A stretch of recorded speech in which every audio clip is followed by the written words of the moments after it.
Good evening, Abhinav sir. Sir, are we good to start? Yes, Aryan, we are good to start. Okay. Thank you so much, sir. So, good evening, everyone. I am Aryan Gupta, a senior editor at the Just Corpus Law Journal, and I, on the behalf of the whole Just Corpus team, welcome you all into today's session on the Evolution and Framework of the Insolvency and Bankruptcy Code 2016, hosted by the Just Corpus.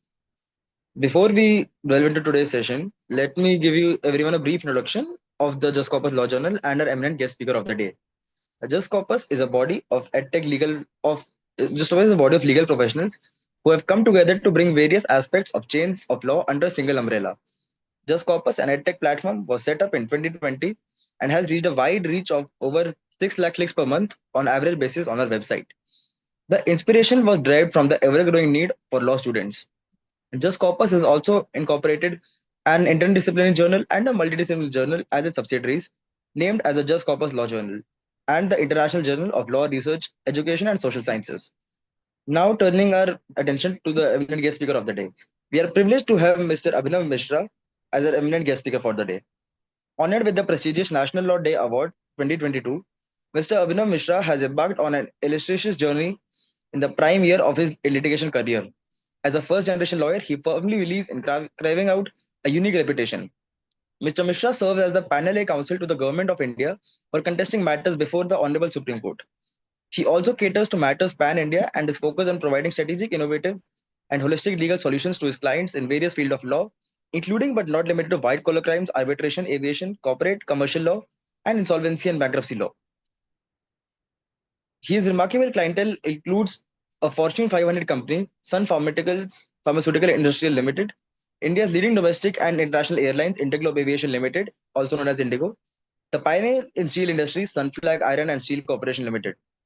He has also received various awards, which include the winner of Economic Point Young Achiever in the domain of insolvency and restructuring, winner of the APC Insider, most trusted dispute resolution law chambers in India, and winner of the Lex Talk World Inspiring Lawyer of India 2025. So, before we proceed for the today's session, sir, I would like to firstly ask how do you see, what would you advise to us young budding lawyers, given, and what can we learn from what tips would you give to a law student given your experience in this field, sir? Okay, Aryan. So, am I audible? Yes, sir, you're audible. Hi, everyone. Good evening. Thank you, Just Corpus, for once again giving me this opportunity to be present amongst you all to present a session on one of the most evolving jurisprudence as of now in the corporate commercial litigation scenario in the country, that is the Insolvency and Bankruptcy Code. Now, coming to Aryan's question, Aryan, as a piece of advice, I would want to say that हम जो भी पढ़ाई करें दिल से करें, अपने दिमाग से करें, और उसको एक compulsion ना बनाकर passion बनाकर पढ़ें, because that is how I think you will be able to grasp complex scenarios and complex provisions of law, and that is how you will be able to put them to use once you have understood them practically and from your heart, rather than just reading them academically or doing it as a routine job.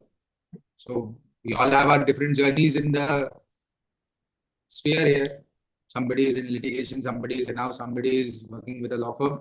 So whatever we do, we need to do with a lot of passion and enthusiasm and a lot of commitment towards the ultimate relief or the outcome that we are looking forward to achieve. That is the only advice that I usually give these days to people. Thank you so much, sir. And sir, one more thing, because many of us are first generation lawyers, and that we all can learn from someone with a huge experience as yours. I would like to ask, what inspired your journey towards law? And being very honest, law was never a first priority to begin with, because since I belong to a service class family, so the ideology was to crack some government exam, which ideally couldn't materialize due to my lack of concentration abilities, probably. But then once I started developing interest in law was through moot court competitions and all the practical exposures that the law school usually gives while you are in your law school journey. Debates, MUNs, a lot of events to compare, get introduced to people, interact, get the exposure. So the journey as a first generation lawyer has not been that simple. At the same time, if you have the passion, I would not say that it is all that difficult. One thing is essential to carry alongside while you are struggling as a first generation or a nth generation, as the case may be, is that if you would not possess the honesty and the willingness to do the job, no matter even the job of the Honorable Prime Minister will be a tedious task for you, and let alone the job of a cobbler will also be equally tedious for you. So in my opinion, if you put in everything that you have and you do it with a sense of belongingness to the society at large, you, in the process of helping others and trying to make that difference, you start making a small name of yours as well. So that is how the journey has been until rest. All the credentials you have rightly told to the audience at large that I have been bestowed with or have been considered at par with. So I'm not going into the merits there.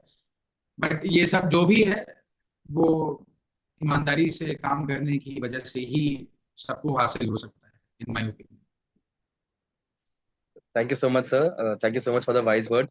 And now, since a very high tone has been set up for the lecture at our hands now, I would like to hand over the mic to you to give us insights on the topic at our hand today. Thank you, sir.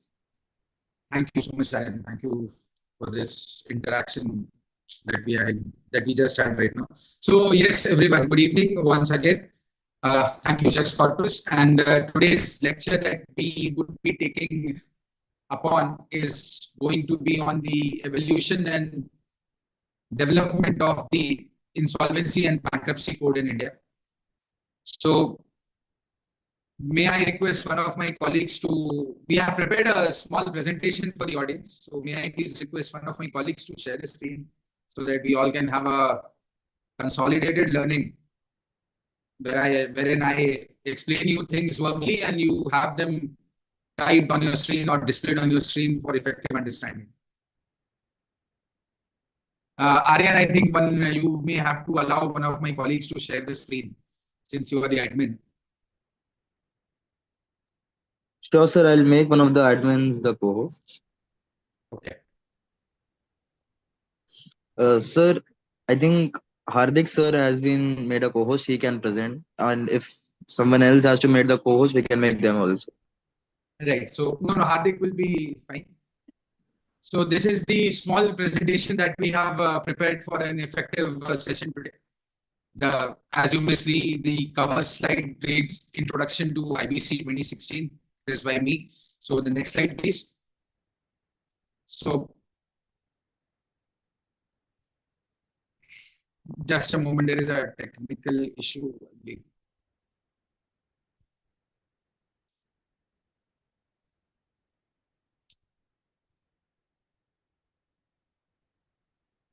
Right. So, first of all, let us understand what does the term denote? What do they mean? If we have to understand what the law actually is all about. So, insolvency, as the Black's Law Dictionary 11th edition defines, is a situation where, as an entity, you are unable to pay your debts in your regular course of business. Right? So, unfortunately, the IBC doesn't define the term insolvency. So, the basic definition of insolvency can be extracted from Black's Law Dictionary. Now, what is the term bankruptcy? So, insolvency, अगर मैं बोलूं तो हमेशा याद रखिएगा कि whenever the term insolvency is used, it shall relate to an entity or a partnership firm or a sole proprietorship concern, right? Now, when I refer to the term bankruptcy, it refers to an individual. Entity या company insolvent होती है, whereas individual bankrupt होता है. Basic concept याद रखेंगे sir. 79 subsection 4 defines bankruptcy, which means that it is nothing other than being in a state of being bankrupt. Now, what is bankrupt all about? That is defined in 79(3), and the definition has been classified into 3 subclassifications. The first one reads a debtor who has been adjudged as bankrupt by a bankruptcy order. Under the IBC, these are just pointers which are not mentioned in the PPT. So the viewers may take a note of this as well. Under the IBC, the concept of insolvency is monitored, adjudicated, and supervised by the National Company Law Tribunals, whereas the concept of bankruptcy is monitored, supervised, and administered by the debt recovery tribunals. Now, liquidation, again, a bankrupt cannot be liquidated as an individual, only an entity can be liquidated. So, under again liquidation, the NCLT has the appropriate jurisdiction. So, जब insolvency और liquidation की बात आएगी, आपको NCLT याद रखना पड़ेगा. And जब bankruptcy की बात आप करेंगे, आपको डेट रिकवरी ट्राइब्यूनल से रिलेशन ड्रॉ करना पड़ेगा. सो बेसिकली अभी हमने 3 डेफिनेशन समझा जो लॉ हमें बताता है. Insolvency is a state where in the ordinary course of business an entity or a partnership is unable to pay its debts. It can be a financial debt, it can be an operational debt. Whereas the term bankruptcy is an individualistic condition which are applicable to individuals. We as humans can be bankrupt. Whereas an entity can't be bankrupt, it can be either insolvent or can go under liquidation. The law in terms of section 79(4) defines bankruptcy as the state of being bankrupt. Now, what is being bankrupt is section 79(3). It says if you have been declared bankrupt by a bankruptcy order, that is an order passed by the debt recovery tribunal. So the first condition on the 3rd bullet point of the slide that you see, there are 3 sub-classifications A, B, and C. So the first one I have explained to you. The B part says each of the partner of a firm where a bankruptcy order has been made against a firm. So part A में individual के लिए है, part B में partnership firm के लिए है, and any person who has been adjudged as an undischarged insolvent, मतलब जिसकी insolvency अभी तक undischarged, is still insolvent. So all these can be classified as being bankrupt. Whereas liquidation, on the other hand, see, to begin with, the IBC casts a dual-fold mechanism. So once an entity is unable to cater to its liability, it is subject to a corporate insolvency resolution process. And upon the non-successful resolution of such an entity, it is then subject to the liquidation, which is again defined under the IBC, which in short, if I have to put in a layman language, I'll say that it means the death of the entity or putting an end to its affairs. So the definitions are on your screen. You may have a read of it once again. I have explained the concepts to you in detail now. So with this, we can move on with the next slide.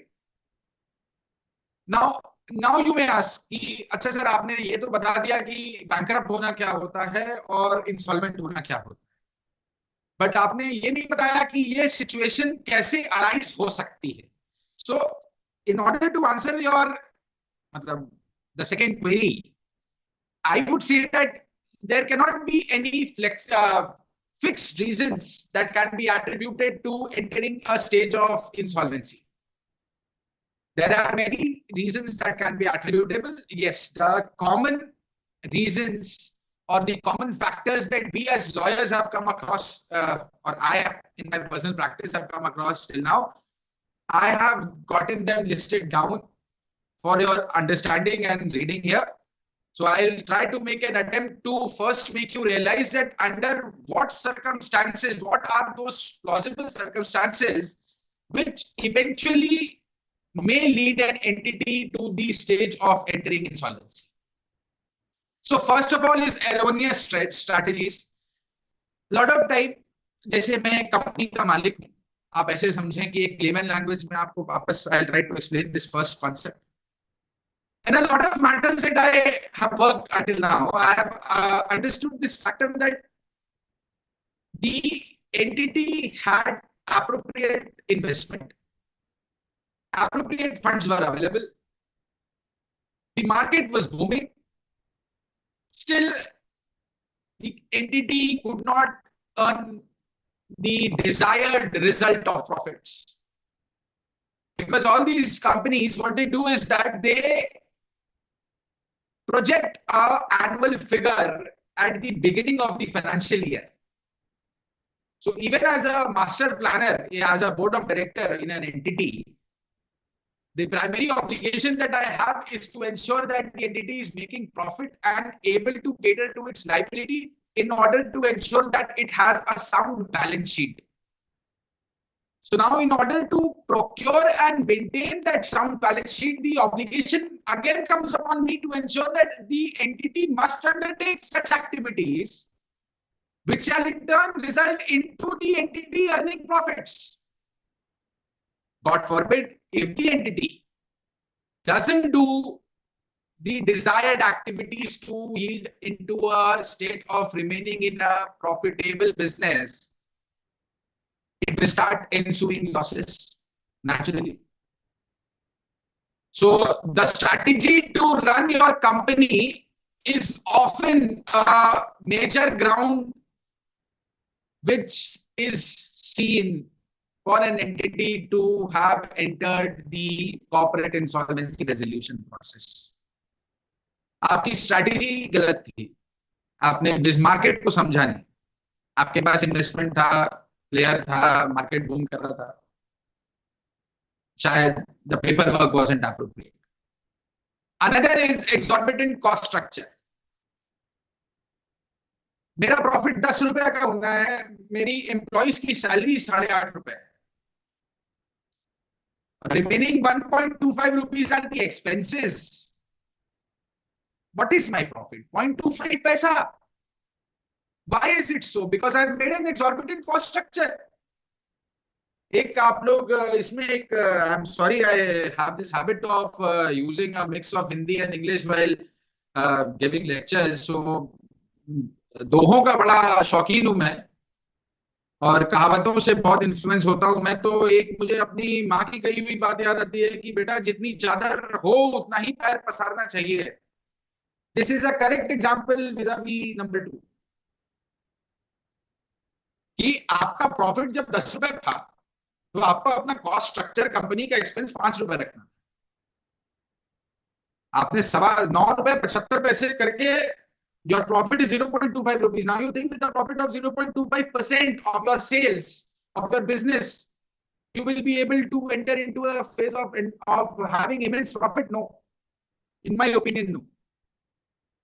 So one of the entities, Isolex Corps in India, that I am working right now for the liquidator, this has been a victim of the strategy number 1 and the reason number 2 to have entered into insolvency. Now, another one is value chain dependency. Now, see, there may be a reason that my business is a subsidiary ancillary business. So it is actually dependent upon one of the main businesses, one of the main players in the market. And I may be a middleman entity or a mediocre or a broker entity in between. So somebody else may be getting the major profits, somebody else may be getting the major transaction value, but my job would be only limited to a particular portion in the entire transaction, or I may have to satisfy myself with some sort of commission. So in that scenario, there is always a managerial discord, because there is a term delayed response used for this. That is in next number 4 there. So you may read 3 and 4 together, that value chain dependency and delayed response go hand in hand. जैसे मान लीजिए मेरी company को किसी और की company से raw material provide होना था, that is yet to be received, as a matter of which I have taken an order, I have received an advance. Now tomorrow, after receiving this advance, I have paid the money to the person from whom I had to receive the raw materials. Now the raw materials are not being received. Per se, I will not be able to deliver the undertaking with the final buyer on time.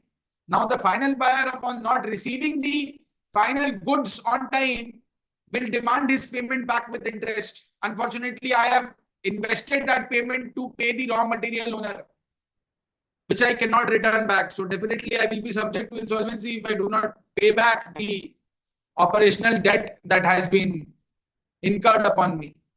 So these are some of the general examples which a company usually undertakes business in different market scenarios that may lead to initiation of insolvency against. Need not be necessarily these circumstances, but 80% of the cases you will find these factors commonly responsible for an entity to have entered into the CIR process. The next slide, please. Now let us see how the Bharat, मैं India इसलिए नहीं बोलता हूँ क्योंकि because I believe a lot of topics that I will be covering under this head would relate to laws post as well as pre-independence. So let us consolidate them and cumulatively refer to as the laws existing in Bharat, or that were existing, that are still existing, pre-independence and post-independence, to monitor the crisis of insolvency. Because see, insolvency is a state where the economy at large is affected. So before going on to the next slide, please try to understand this concept that if Tata Sons tomorrow becomes insolvent, Bhagwan na kare, wo din aaye kabhi. But if it becomes insolvent, a large portion of the economy, many sectors in the economy will be deeply affected because of it. So many smaller entities may also become insolvent because the feeder entity, that is Tata Sons, has become insolvent. So that is why the government and the legislature time and again have been taking steps after steps to make the laws pertaining to insolvency and bankruptcy in India very stringent and very time-oriented and very process-oriented, to be specific. So now let us see how the development of insolvency laws have evolved over a period of time, starting from the pre-independence era. So Government of India Act 1800 and Act 9 of 1828. आपको मैं इसमें हमारे office वालों ने जो है, जिन्होंने ये स्लाइड बनाया है, उन्होंने थोड़ी बहुत शरारत करके एक्सप्लेनेशन नहीं दिया है, but let me tell you, you may refer to section 23 and 24 of the Government of India Act 1800. Now, as per section 23 and 24, I'm sorry, the Supreme Court at Madras was given the jurisdiction to monitor cases of insolvency. Now the Indian insolvency, अच्छा उस समय business का nature देखिए, everything was mostly under a barter system, and very few businesses had avenues where they could explore cases of doing the monetary transactions. So provision under only 23 and 24 of the Government of India Act 1800 and Act 9 से वो amend हुआ था. That is why and Act 9. So these basically confer the jurisdiction of monetization of insolvency proceedings over the Supreme Court, which was then shifted to Calcutta. Now I come to the Indian Insolvency Act of 1848. The Indian Insolvency Act again was only applicable to certain set of traders, or maybe that was only for the purposes to ensure that the final goods receiver, that is the Englishman, जो ये Indian businesses छोटे मोटे businesses से अपना raw material मंगवाते थे और उनको बड़े बड़ी फैक्ट्रियों में प्रोसेस करके उससे पाउंड्स और यूरोज में प्रॉफिट उठाते थे. सो ये उन ट्रेडर्स, उन इंडियन ट्रेडर्स पे कंट्रोल रखने के लिए इंडियन इंसॉल्वेंसी एक्ट में प्रावधान लाया गया था कि should those traders not comply with the orders made by the English factories, they can be put to a state of insolvency. और वो कुछ होता नहीं था, उनका सब कुछ छीन लेते थे ये लोग, because it was the British government, so nothing great. Now came the Presidency Terms Insolvency Act of 1909 and the Provincial Insolvency Act of 1920. Presidency terms आपको पता होनी चाहिए क्या होते थे इंडिया में.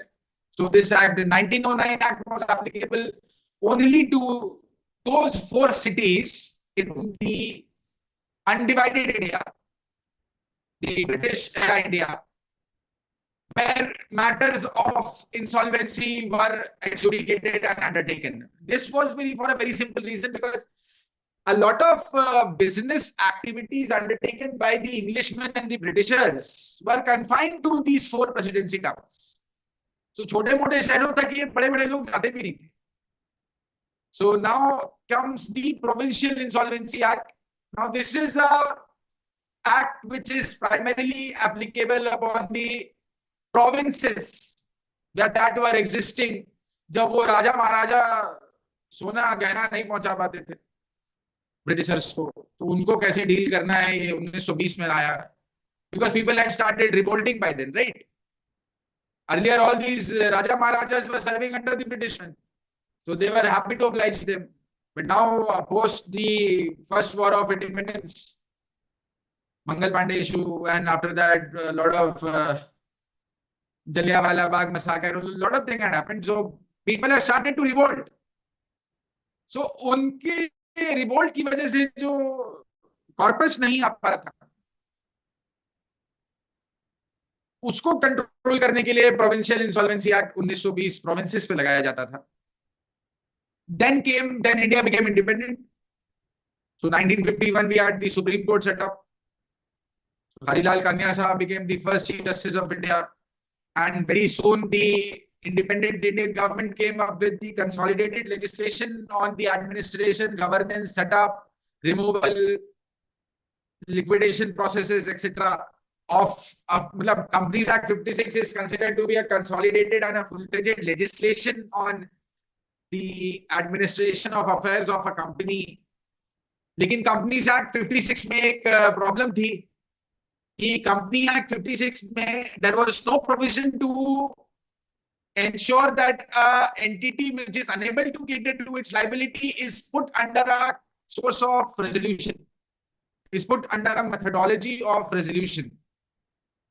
So basically, Companies Act 56 provided cases only wherein there was a compulsory liquidation or a voluntary liquidation to take place. There was no provision to resolve the entity. There was only a provision to dissolve the entity.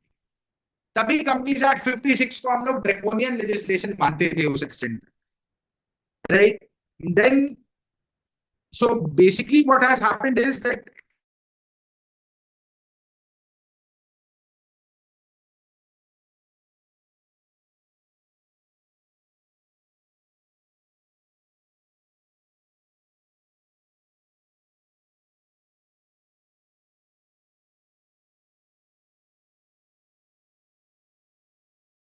the purpose for which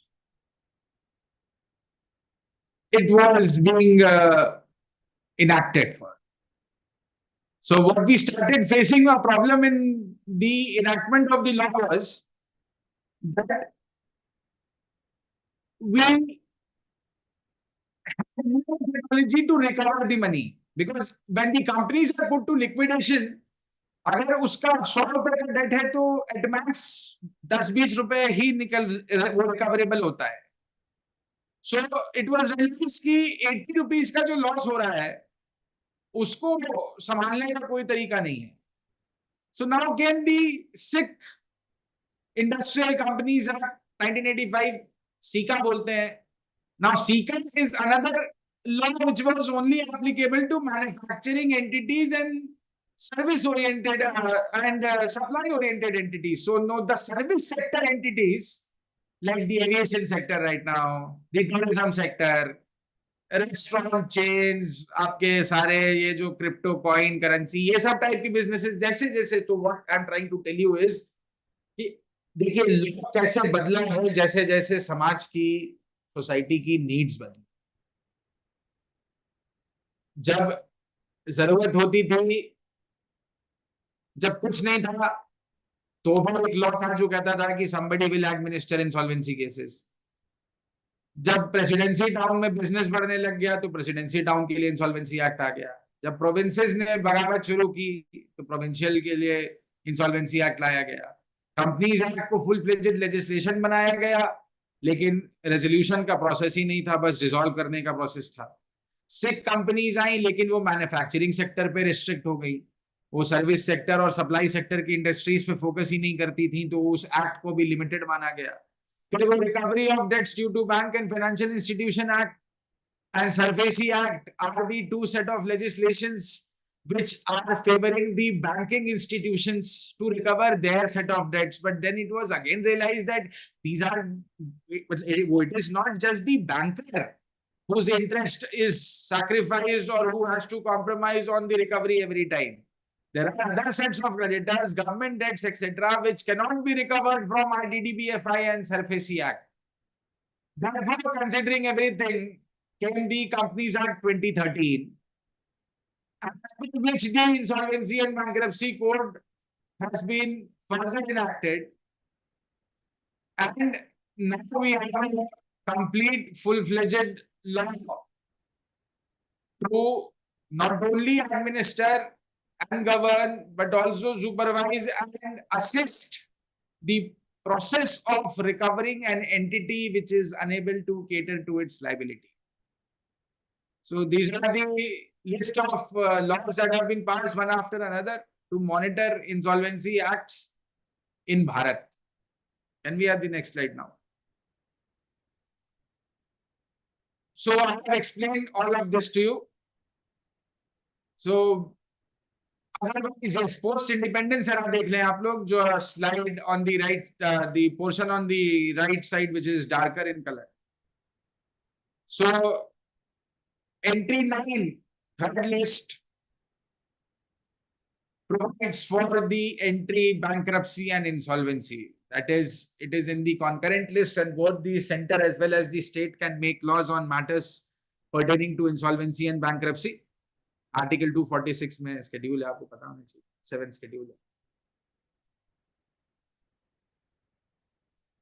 So now these things and all I have told you already. Before the enactment of the code, major legislations were the Companies Act and SICA. Government had tried to counter the sickness with some ad hoc measures, nationalization of banks, RBI, etc. They monitored industrial sickness. A group of people came together, which was known as the Tandon Committee, which was appointed in 1975. This was a study group to study how the insolvency regime can be further strengthened. And 1976, there was an HNRA committee. I'll tell you about these committees in the next slide. The next slide, please. Okay, so first of all, let us see what were the provisions in the 1956 Act.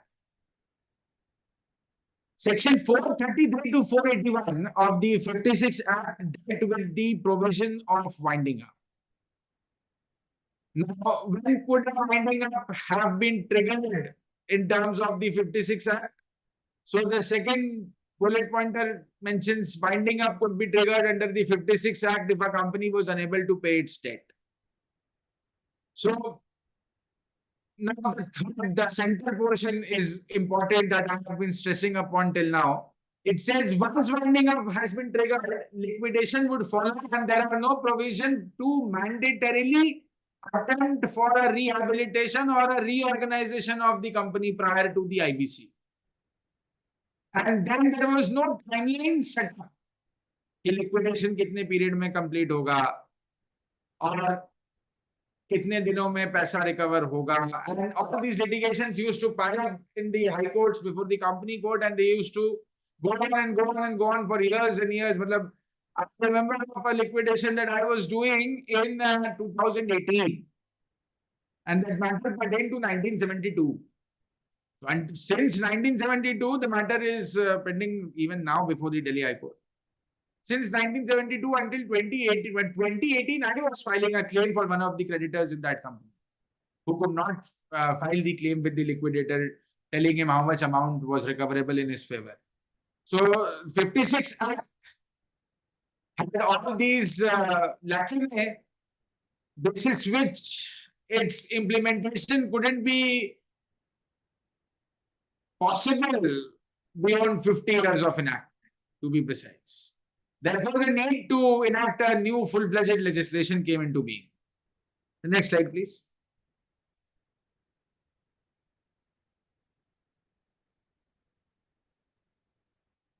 Now, this is the Tiwari committee that 1981 had recommended for the constitution of the SICA. Right now, SICA, I have already told you that it was pertaining to the manufacturing sector. It was not covering every group of entity in the market. SICA had BIFR and IFR as its adjudicatory bodies. BIFR stood for the Board for Industrial and Financial Reconstruction, whereas IFR stood for the Appellate Authority for Industrial and Financial Reconstruction. So whenever the matter used to be sent in terms of the provisions of the SICA Act, BIFR and IFR used to monitor the process of revampation of such manufacturing-based industry sector. Because SICA had a very simple limitation that it could not be applied to any other domain of industry except manufacturing sector. It was not meant for the service sector and tertiary sector businesses. So if you are a business entity giving services or managing tertiary activities, communications, etc., and then you be in a position where you would have not been able to cater to your liability, then SICA could not have come to your rescue. Therefore, SICA was having this sole limitation. The SICA was recommended by one of the standing committees in the parliament, and they were basically of the opinion that there has to be an independent adjudicatory body. The regular courts cannot do the normal adjudication process. The scope of litigation, of general litigation, is very vast indeed, and increasing day by day. And if you are bombarding those regular courts with these special laws matters, then definitely time will be taken. Therefore, IFR and BIFR were constituted in the first place under SICA. So since SICA could not cater to the other sector of businesses, therefore SICA was repealed. BIFR and IFR were abolished, but the concept from SICA, that is to resolve something before liquidating, became one of the genesis of enactment of the IBC, because SICA is the only first law in independent India which provided for a provision of restructuring the debt. Unlike the 56 Act, which did not provide for any provision to restructure the debt, it only provided for the mechanism to liquidate and recover. So we can move with the next slide now. So why did SICA fail? Many reasons.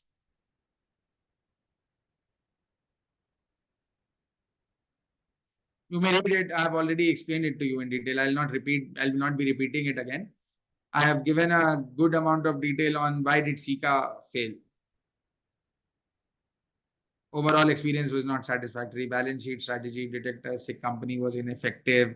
Major constraint that it was only applicable to SIC industrial and companies, keeping away companies in trading, service or other activities. This is the main reason. Other factors due to which the provisions of SICA were not considered appropriate. So yes, they can be considered as one of the reasons why I did SICA not prove to be a lot of success in the insolvency and restructuring domain. So we can move to the next slide now.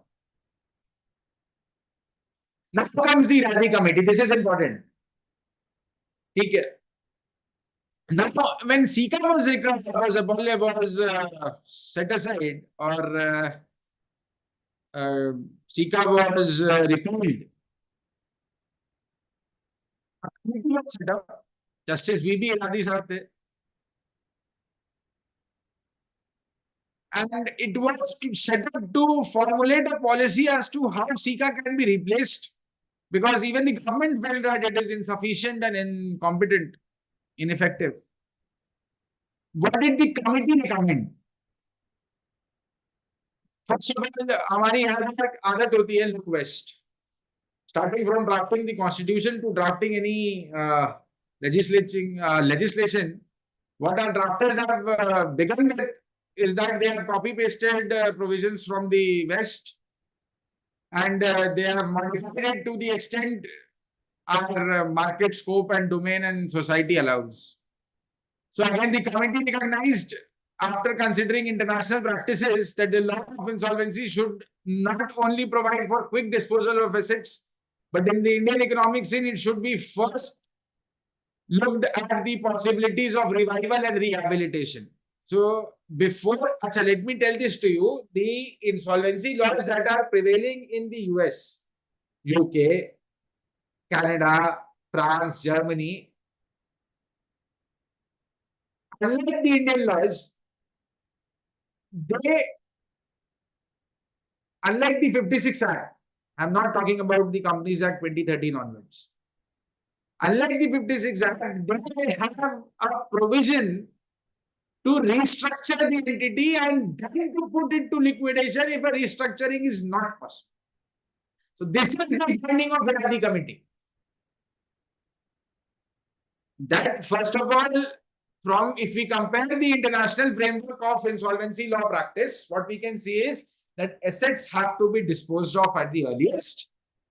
Second, and before resolving an entity, we should look at the possibility of reviving it. The purpose that was bestowed upon the High Court in terms of the 56 Act was also considered by the Eradi committee, and it was held that High Courts are ineffective because of a lot of pendency of litigations to handle such special law matters.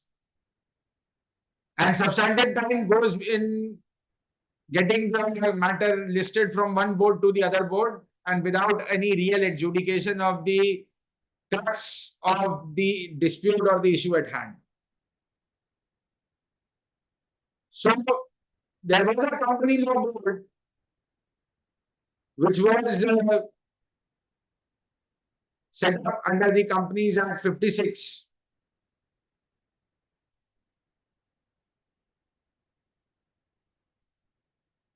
So company law board basically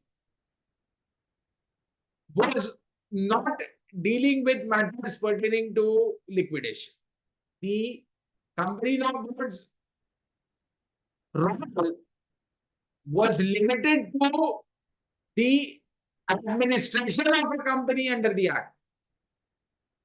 Whereas once you come to the provisions of liquidation, in terms of 433 and 434 of the Companies Act 56, the jurisdiction again came back to the High Court. So the committee considered this point. कि जब company law board बन सकता है other company के activities और functions को monitor करने के लिए, altogether separate tribunal to monitor cases of insolvency and then liquidation. So you may read the center of this slide, the last 4 lines. It is the Eradi Committee in 1991 which then recommended that an independent national company law tribunal should be constituted. Because the company law board was not having the jurisdiction, High Court was not having the time. SICA was only applicable to manufacturing sector. Other laws had been repealed by then, and cases were piling up. बड़े-बड़े frauds हुए, बड़े-बड़े loans, bad loans बने, बहुत सारा non-performing asset write-off किया गया. Because government was also combating with the issue of economic losses. Because once these big entities failed,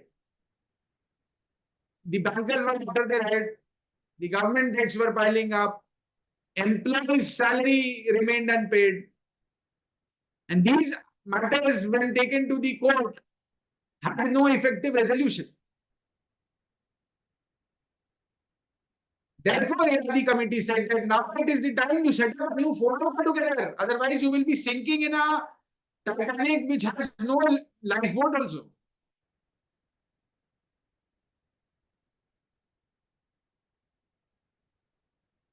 And this committee, for the first time, even pointed this out to the government of India, that considering the existing law for the time being in force, 24 years is the average time period that is being taken to liquidate an entity.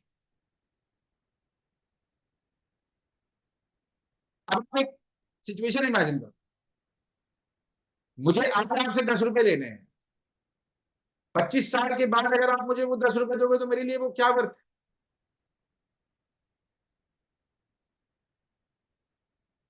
This is what the Eradi committee said. You are not recovering debts, you are piling them up. Therefore, bring a new law, new forum, new mechanism altogether. Next slide, please.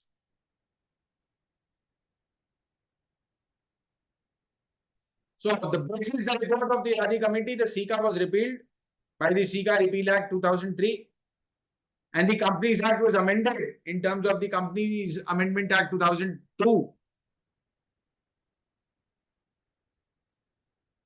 So, what were the recommendations in the amendment? Amendment only provided for a recommendation, it did not replace it. So now what they said, now what the law was amended in terms of the Eradi committee read, that provisions for constituting a special forum to replace IFR and BIFR will be taken in course. Sections 424A and 424L were added in the Companies Act 56 to set up the NCLT, but they remained out of force till the enactment of the Companies Act 2013. Because see, अब आपको मैं बताऊं, जब सरकार को 2002 में पता चला कि अब नई बॉडी बनानी पड़ेगी, it was not easy a task. Therefore, the law was amended, but it was not brought in force. Because first of all, the government had to build up resources for having an independent forum to adjudicate and monitor insolvency-oriented matters. And only then could the law to that extent be enforced. So सरकार ने amendment पहले कर दिया, लेकिन force में नहीं लाई. क्यों? क्योंकि 10 से 12 साल आपको इंफ्रास्ट्रक्चर और पैराफर्नीलिया बनाने के लिए टाइम चाहिए. तो जब 10 से 12 साल का आपके पास टाइम था, तो ये लॉ क्या हो गया? ऑब्सोलीट. क्योंकि लॉ में अमेंडमेंट तो हो गया, but it could not be brought in force. So by the SICA Repeal Act 2003, NCLT was not constituted, but IFR and BIFR were repealed. They were done with. They were asked to be wound up. They were asked to be shut down.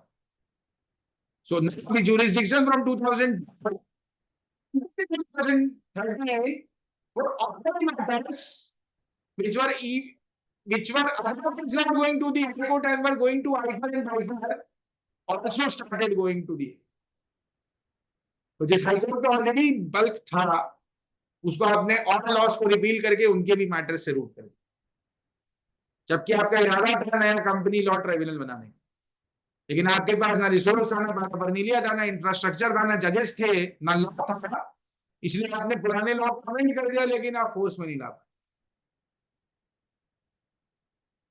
So, from the changing minds of the society, even the government was trying to make changes in the processes, but again, a change doesn't happen in a day. Therefore, these amendments that are being made for could not be brought into force until 20.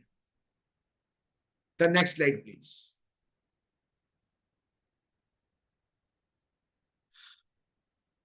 Okay, so now there is an NL Mitra advisory group, which again on the same lines of Justice Eradi committee report gave its own finding in 2001 on this matter. They also said that there should be a national company law tribunal bench state-wise, which can administer and monitor cases of insolvency and restructuring, and ideally they should not be subject to the jurisdiction of the High Court. And from the NCLTs, if at all an appeal is to be raised, then it can move to the High Court or Supreme.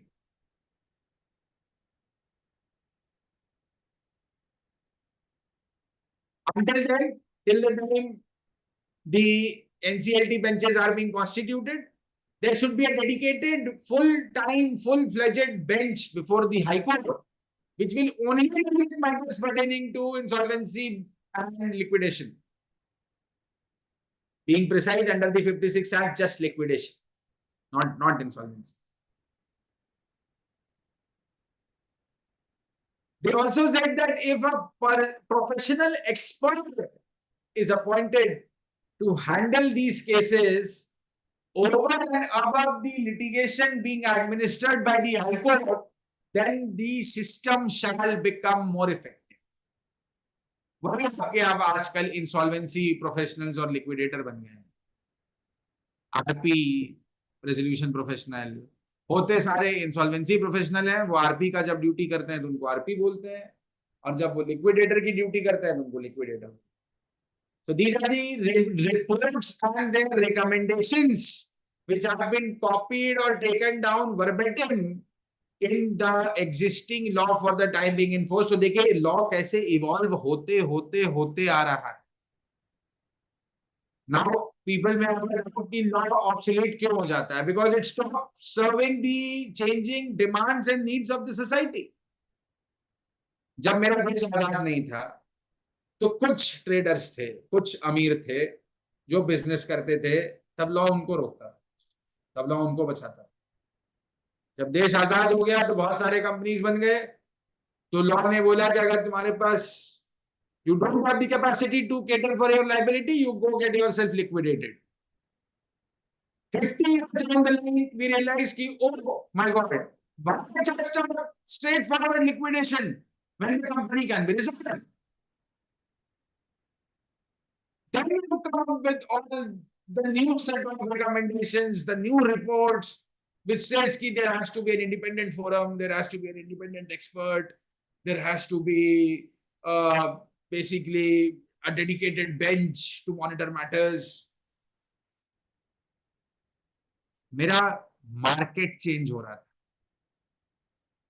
क्योंकि 1991 में liberalisation, globalisation और privatisation का concept आ गया था. उस वजह से काफी इंटरनेशनल टेरिटोरियल बिजनेसेस को इंडिया में बिजनेस एवेन्यू खोल के मैन्युफैक्चरिंग यूनिट रन करने से लेकर सप्लाई करने तक का दुकान खोलने का अधिकार मिल गया. तो जब बाकी कंपनीज आई, इंडियन कंपनीज भी एग्जिस्ट कर रही थी, तो मार्केट बढ़ना शुरू हुआ, तो लॉ की रिक्वायरमेंट चेंज होना शुरू हुई. तो जब लॉ की रिक्वायरमेंट चेंज होना शुरू हुई तो रियलाइज हुआ कि existing law is not competent, therefore committee reports were, the recommendations are in front of you. I have discussed Eradi committee and NL Mitra advisory group in detail. ये दो चीज याद रखिएगा, आपके पूरे कंपनीज एक्ट 13 और आईबीसी का जेनेसिस है ये. Eradi Committee and NL Mitra Advisory Group report. The next slide, please.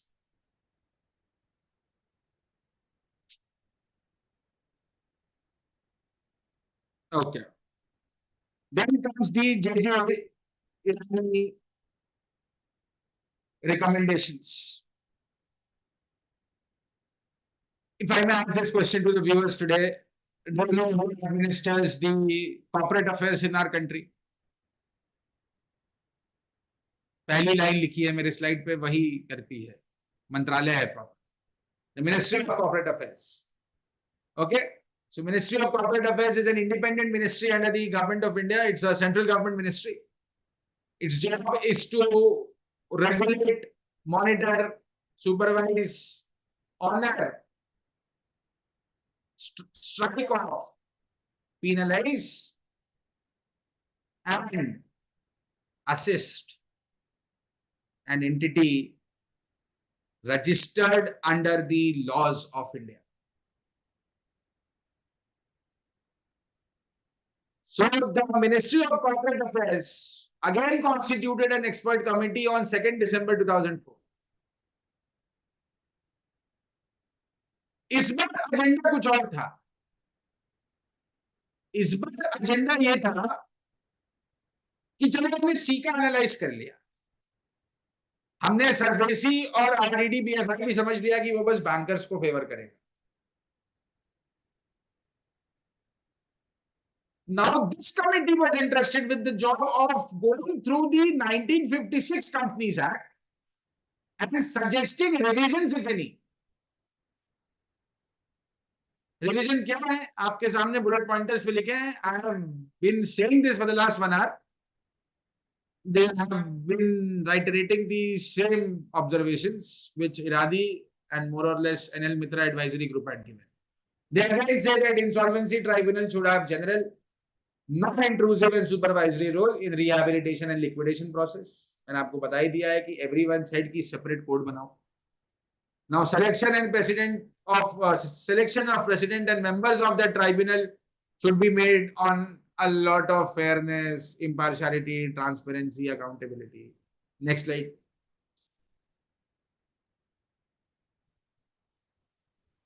Now comes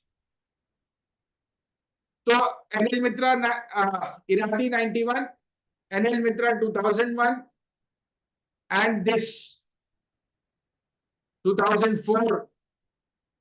All three of them gave similar recommendations.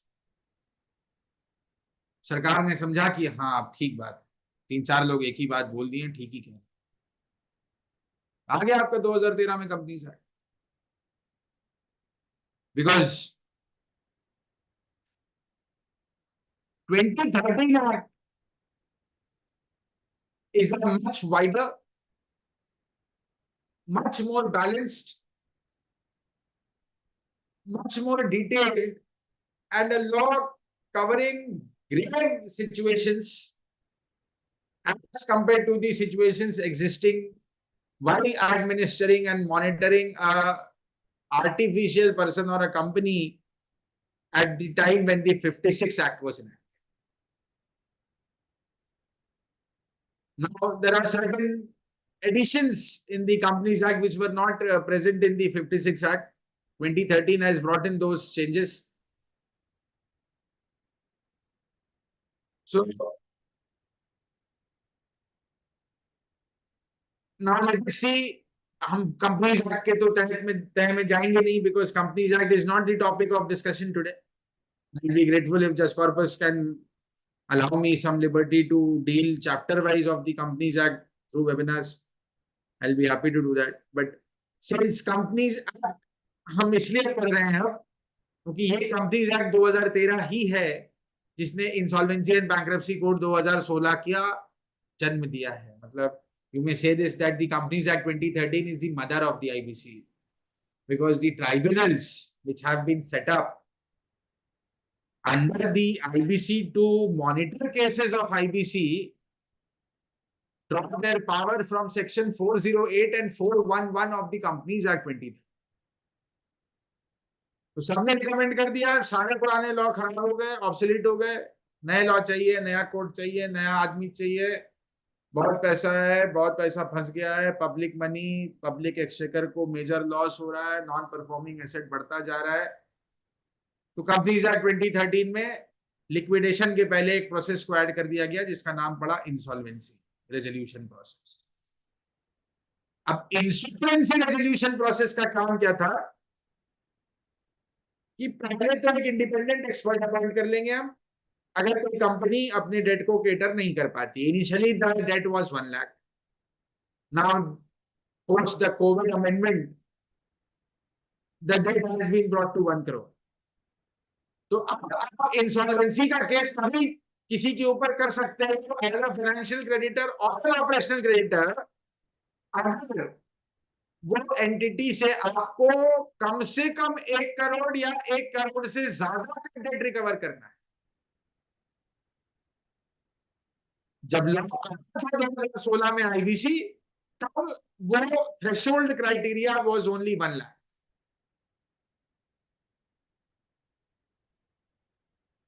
So now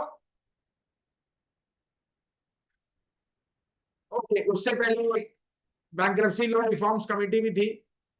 2013 में कंपनीज एक्ट आया, उसने फिर बैंक्रप्सी लॉ रिफॉर्म्स कमेटी बनाई, जिसने क्या किया आप लोग लास्ट बुलेट पॉइंट पढ़े, the portion in blue on the right, it proposed to amend Companies Act 13, SICA, LLP Act 2008, SURFACI Act 2002, RDD BFI 1993, and the Indian Partnership Act 1932 to incorporate the provisions concerning IBC.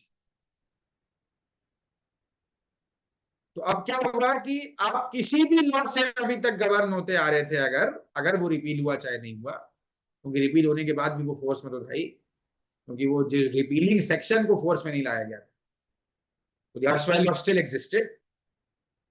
तो अब क्या होगा कि अब आप किसी भी law में थे, आप कोई भी प्रोसेस अंडरगो कर रहे थे लीगल, अब आप आईबीसी से गवर्न होंगे in terms of the different processes defined in IBC now. So IBC became a full-fledged consolidated law for each sector of business and industry to be put on them should they enter a scenario where they are unable to cater to their liabilities. The next slide, please.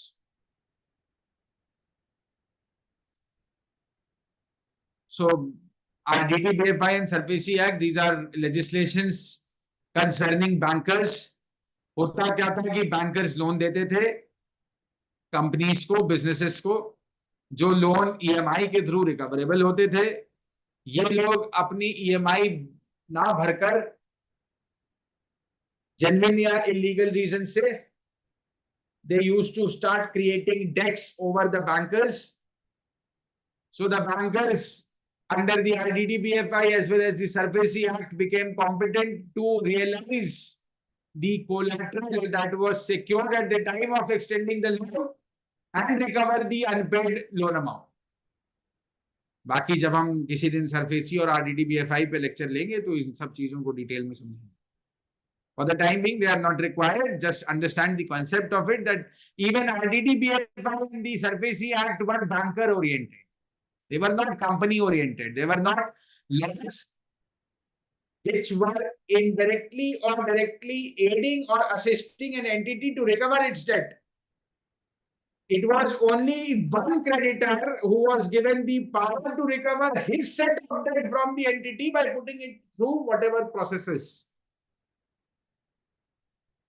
Section 17, 18 ये SURFACI act में देख लीजिएगा, 9, 10 वगैरह जो है आप RDD BFI में देख सकते हैं, but for the time being vis-a-vis IBC they are not relevant. The next slide please. Okay.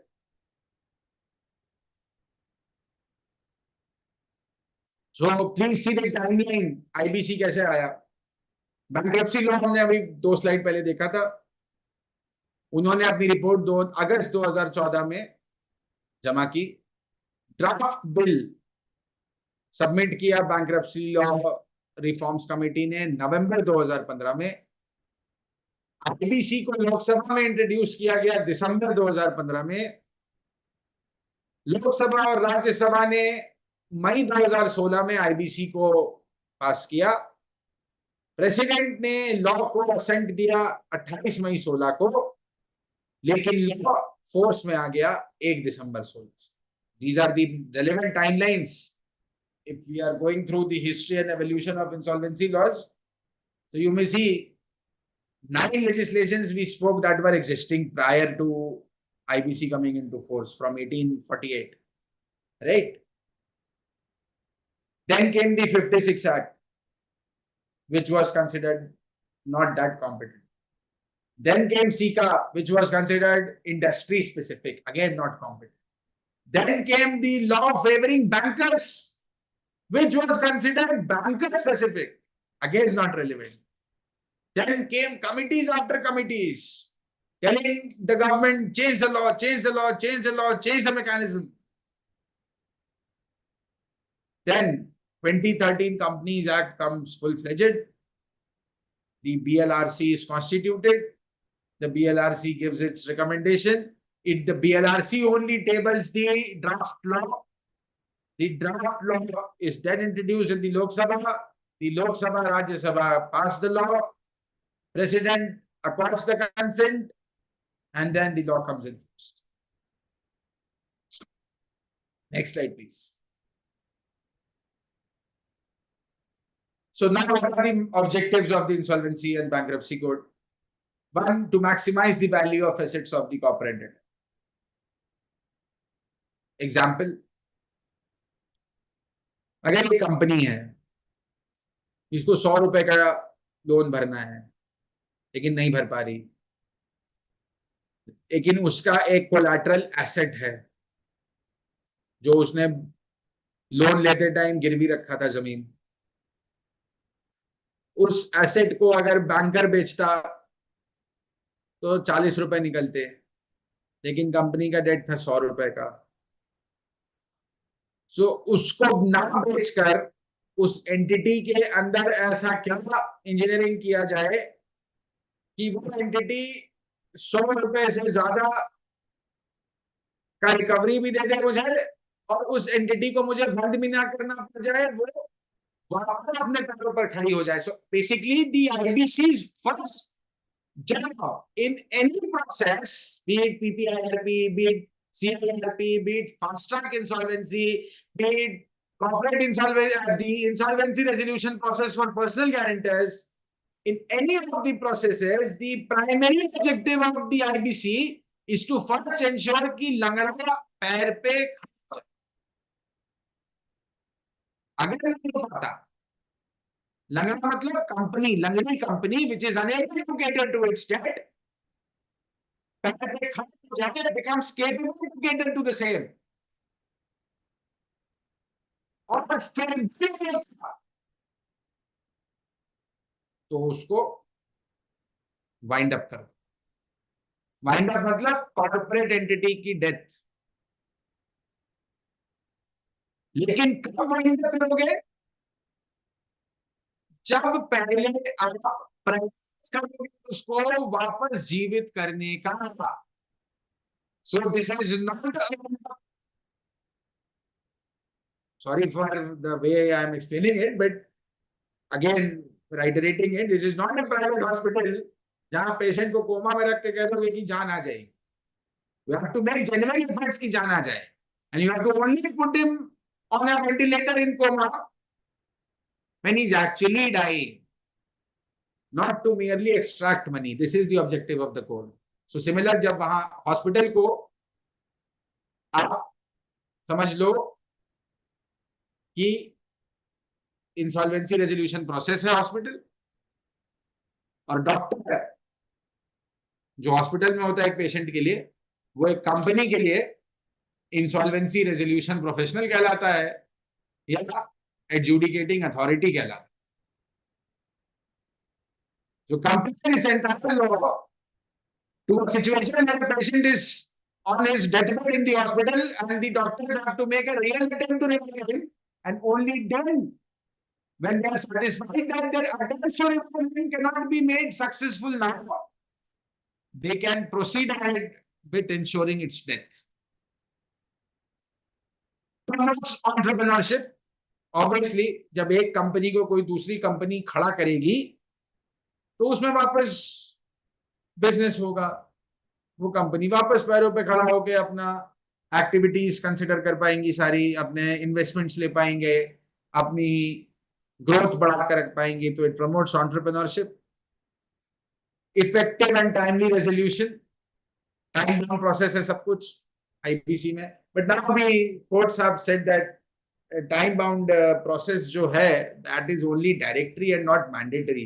कि लॉ में लिखा है इतने देर में हो जाना चाहिए, इतने दिनों में हो जाना चाहिए, बट नहीं भी होता तो चलता है, लेकिन हो जाना चाहिए, थोड़ा ऐसा एक्सटेंशन भी सही.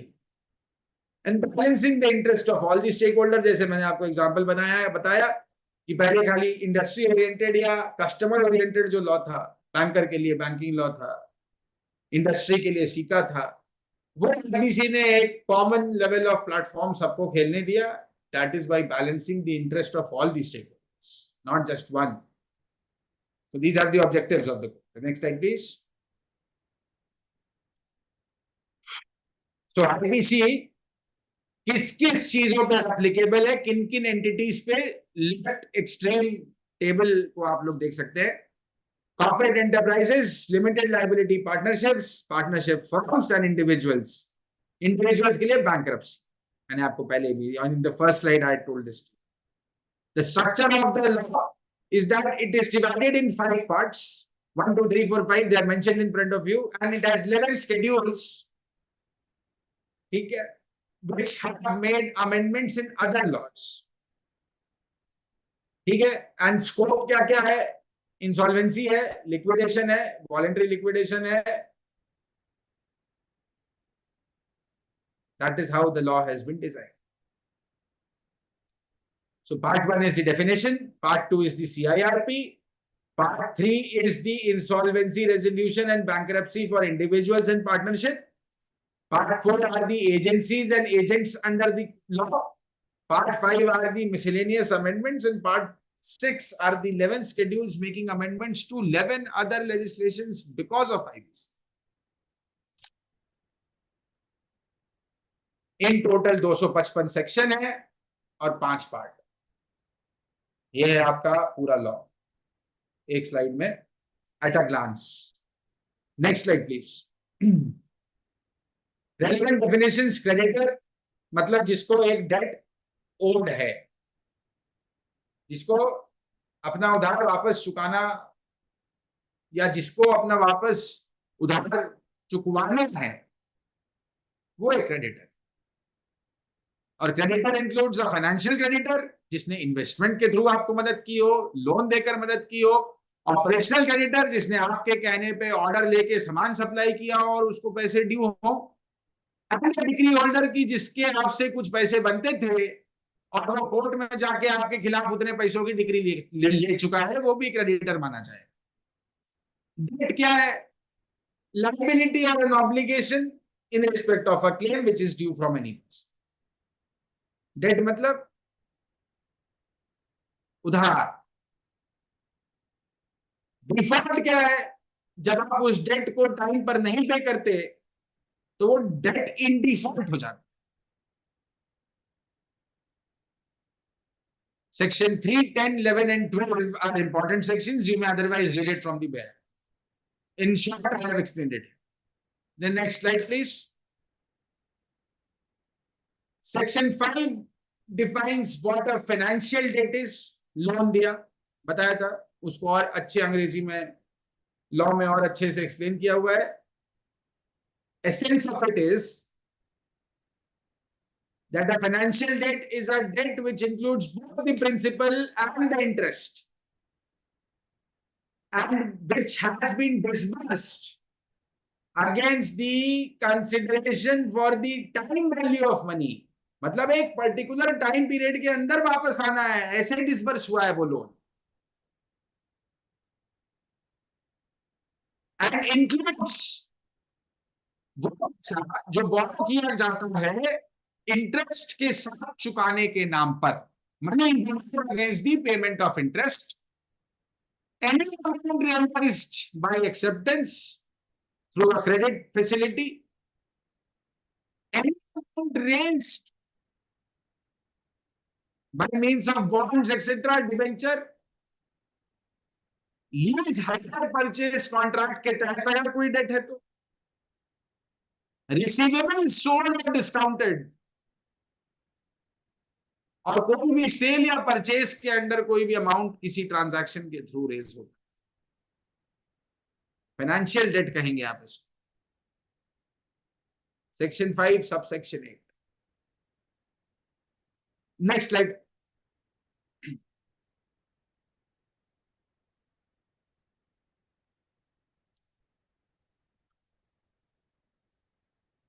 So what has happened is that the definition of a financial debt has been further amended by the amendment of 2018.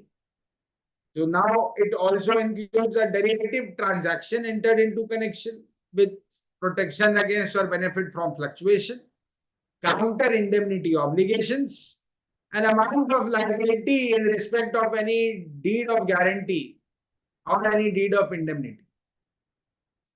ये तीन चीज को और ऐड कर दिया है, उन 5 प्लस ये 3। तो फाइनेंशियल डेट में ये सब चीजें भी इंक्लूड होंगी। तो अगर इन तरीके में किसी भी तरीके के लेन देन हैं और एक कंपनी से आपको पैसे लेने हैं वापस, जिसको कल आपने मदद की थी by assisting it with a financial assistance, then you may utilize the provision of section 5 to call yourself as a financial creditor in terms of any of the subclasses listed herein, subject to the condition that the amount of recovery due in your favor has to be greater than 1 crore.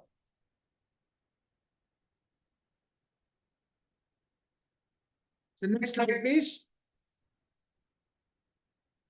Initiation date क्या होता है, insolvency commencement date क्या होता है, और operational date क्या होता है। इनिशिएशन डेट होता है any on which either the creditor or the debtor himself makes an application before the adjudicating authority, that is National Company Law Tribunal, seeking initiation of CIR process, corporate insolvency resolution process. उसको हम date of initiation of insolvency बोलते हैं। Date of admission क्या होता है, जो इसमें नहीं है, लेकिन ये लॉ का डेट नहीं है, एक जनरल कॉन्सेप्ट है, आपको समझना चाहिए। Date of admission is that date when the NCLT or the adjudicating authority admits that petition and puts the entity to through the CIR process, उसको हम लोग इंसॉल्वेंसी कमेंसमेंट डेट भी बोलते हैं, सेक्शन 512। ऑपरेशनल डेट क्या होता है, मान लीजिए अगर मैंने आप लोगों में किसी एक स्टूडेंट या किसी एक व्यूअर को अपने यहाँ कहा कि आइए मेरे साथ काम कीजिए, आप असिस्ट करिए हमको, हमारी वकालत में अपनी वकालत भी बनाइए आप, मैं आपको पर मंथ 50,000 रुपीज दूंगा, और आपने नौकरी किया, बढ़िया अपना मेहनत किया, आपने बढ़िया रिसर्च करके दिया, ड्राफ्टिंग किया, कोर्ट में बड़ा दहाड़ के बहस करे आप, 30 तारीख को हमने लेकिन तनख्वाह नहीं लिया, ठीक है, तो उस केस में क्या करेंगे आप, रिकवरी सूट लगाएंगे। 1 करोड़ के नीचे है तो यस, रिकवरी सूट ही लगाएंगे। लेकिन अगर 1 करोड़ के ऊपर हो गया ये पैसा ना देते देते, तो you are an operational creditor to me and I am your defaulter. समझा? So whatever debts that accrue in the regular operation of business are known as operational debt. जैसे मैंने कहा कि आप मुझे 10 टीवी दे दो 7 लाख रुपए के, 70,000 रुपए पर टीवी के दर से, आप 10 टीवी डिलीवरी कर गए मुझे मेरी कंपनी में, मैंने तो आपको 7 लाख का क्या, मैंने 7 रुपए नहीं दिया आपको. You are among your operational creditor because this is a debt which has resulted in the regular course of business. This is not a financial assistance. And the law, the IBC recognizes only two types of creditors: financial and operational. End. The next slide, please. अब CIRP समझते हैं क्या होता है. Next slide. CIRP कौन initiate कर सकते हैं? तीनों टेबल अवेलेबल है तो राइट साइड. फाइनेंशियल क्रेडिटर कर सकता है in terms of section 7, operational creditor कर सकता है इन टर्म्स ऑफ सेक्शन 9, और कॉर्पोरेट खुद. मान लीजिए मैंने ही आपसे पूरा ऑर्डर करवा लिया था और लास्ट में मैंने ही बोला मेरे पास पैसे नहीं है आपको देने के लिए. अब मैं अदरवाइज बड़ा अच्छा आदमी हूं, दिल का बड़ा साफ हूं, मैं अपने कंपनी का मैनेजिंग डायरेक्टर हूं और मुझे लगता है कि मेरी औकात नहीं है ये 7 लाख रुपए का जो टीवी मंगवाया है मैंने पिछले एग्जाम्पल के तहत वो पैसे देने की. तो मैं खुद भी जा सकता हूं NCLT as a corporate debtor. NCLT को ये बोलते हुए कि मालूम है I'm not in a sound financial state to cater to this debt. Therefore, put me through the CIRP process and ensure that I'm resolved. Or if I'm liquidated, the debt that is existing is cleared off to a particular extent. So who can initiate CIRP? जिसने मुझे financial assistance दिया वो, जिसने मेरे साथ regular course of business में कोई business activity undertake की और मैं उसको पैसे नहीं दे पाया वो, या मैं खुद. Section 7 for financial creditor, section 8 and 9 for operational creditor, and section 10 for the corporate debtor itself. अगर आप सेक्शन 7 की पिटिशन लगाएंगे तो साथ में 25,000 रुपए की कोर्ट फी लेती है सरकार. उसको आप जमा करते हैं registrar national company law tribunal bench के नाम पर. तो 1 करोड़ के ऊपर का अगर डेट है किसी कंपनी से, पैसे नहीं निकल रहे हैं, 3 साल का टाइम पीरियड है. Limitation for recovering money without a cause of action, a continuous cause of action is 3 years from the date of default. अगर आपने किसी के लिए काम किया हो और वो आपको पैसे ना दे रहा हो, किसी कंपनी के साथ किया, किसी पार्टनरशिप फर्म के साथ किया, and if that entity is unwilling to pay you and the debt exceeds 1 crore, you are an operational creditor. And in the company, if I have taken some financial assistance or if I am going to pay some operational debt, but I do not possess the financial capability to do so, as a company, I am the corporate debtor. And I can utilize the provision of section 10 to approach the adjudicating authority for my effective resolution. The next slide, please. Who cannot initiate CIRP? ये please पढ़ लीजिएगा. एक company जो already CIRP में, वो दूसरे company के खिलाफ CIRP नहीं कर सकती. यही कह रहा है, कॉर्पोरेट डेटर अंडरगोइंग अ CIRP प्रोसेस और अ प्री पैकेज प्रोसेस. CD जिसने कॉर्पोरेट इंसॉल्वेंसी रेजोल्यूशन प्रोसेस खत्म कर ली हो, वो खत्म होने के तिथि से अगले 12 महीने तक किसी और पे CIRP प्रोसेस नहीं लगा सकते.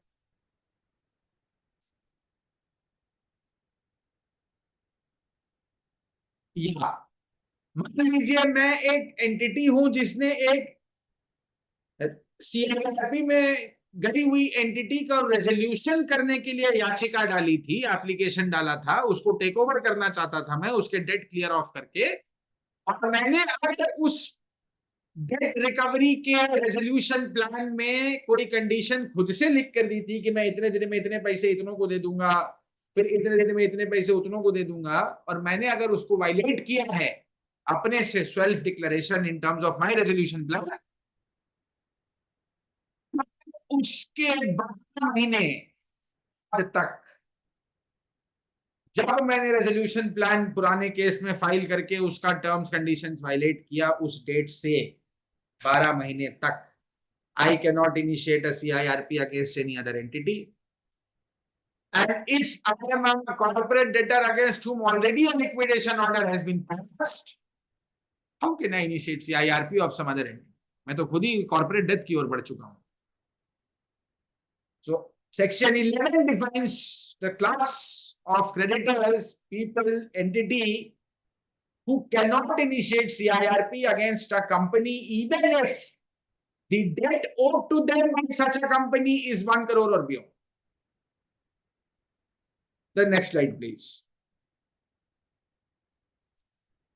अब समझिए, अब देखिए पूरा सीआरपी प्रोसेस डिटेल में पढ़ेंगे आप लोग, तो it will require a single day to tell me to you, for me to tell you actually as to how the process runs. Since we have a limitation of time, I've asked my colleagues to prepare this sort of a table or a pictorial representation for the viewers to understand कि ये process चलता कैसे.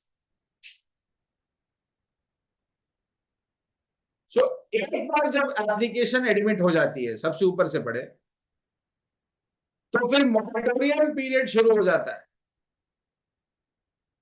Moratorium period के बाद RP, जो IRP बोलते हैं जिसको, जो इंटरनल रेजोल्यूशन प्रोफेशनल अपॉइंट होता है, वो पब्लिक अनाउंसमेंट करता है. ठीक है. अब आईआरपी कैसे अपॉइंट होता है वो सेक्शन 16 बताती है.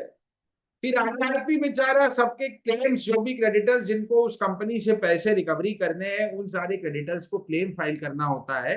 In terms of the insolvency and bankruptcy board of India, the insolvency resolution process for corporate persons regulations 2016, you need to fill form C of the CIRP regulation if you are a financial creditor, and you need to fill the form D if you are an operational creditor in terms of the IBBI CIRP regulation. The moment a company is admitted through the CIRP process. Now, when the first committee of creditors meeting, जो आपने RP के आगे सारे claim file किए हैं as creditors to the entity or to the corporate debtor, RP का काम है उन क्लेम्स को वेरीफाई करना, कोलेट करना और कमिटी ऑफ क्रेडिटर्स तैयार करना.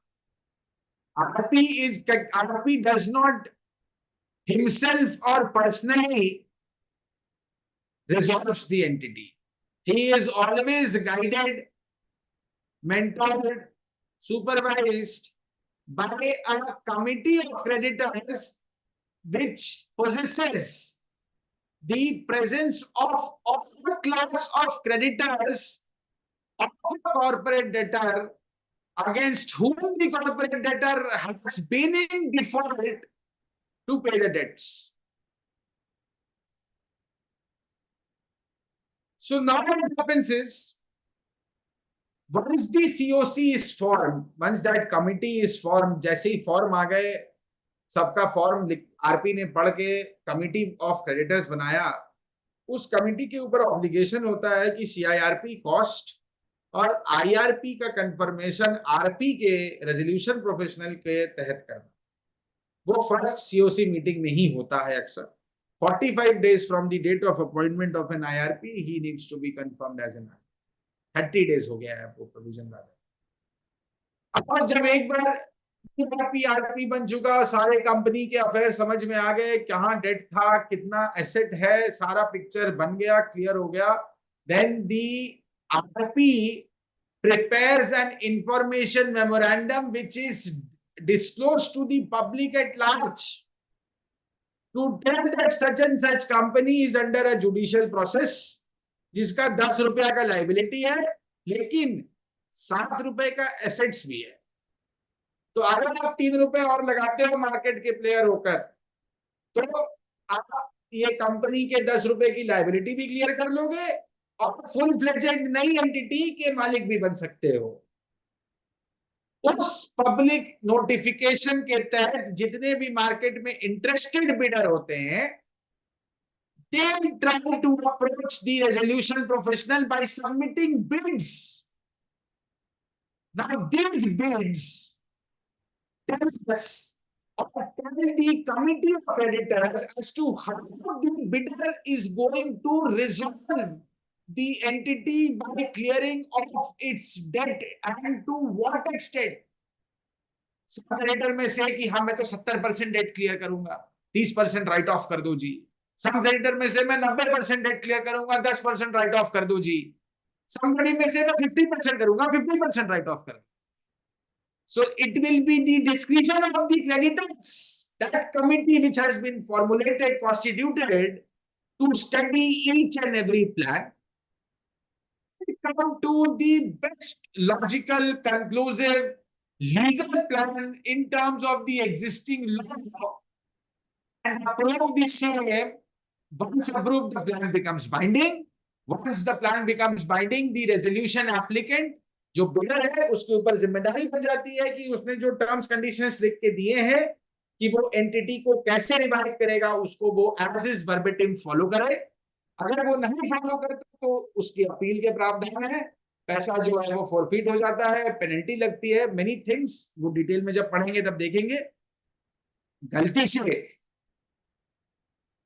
सीओसी ने एक्स पर्सन का प्लान अप्रूव कर दिया हो तो just by the approval of the committee of creditors वो प्लान बाइंडिंग नहीं हो जाता।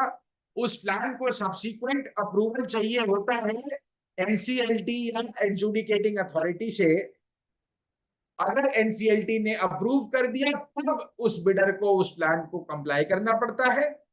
अगर एनसीएलटी ने उस प्लान को फिर भी रिजेक्ट कर दिया तो the process of liquidation commences.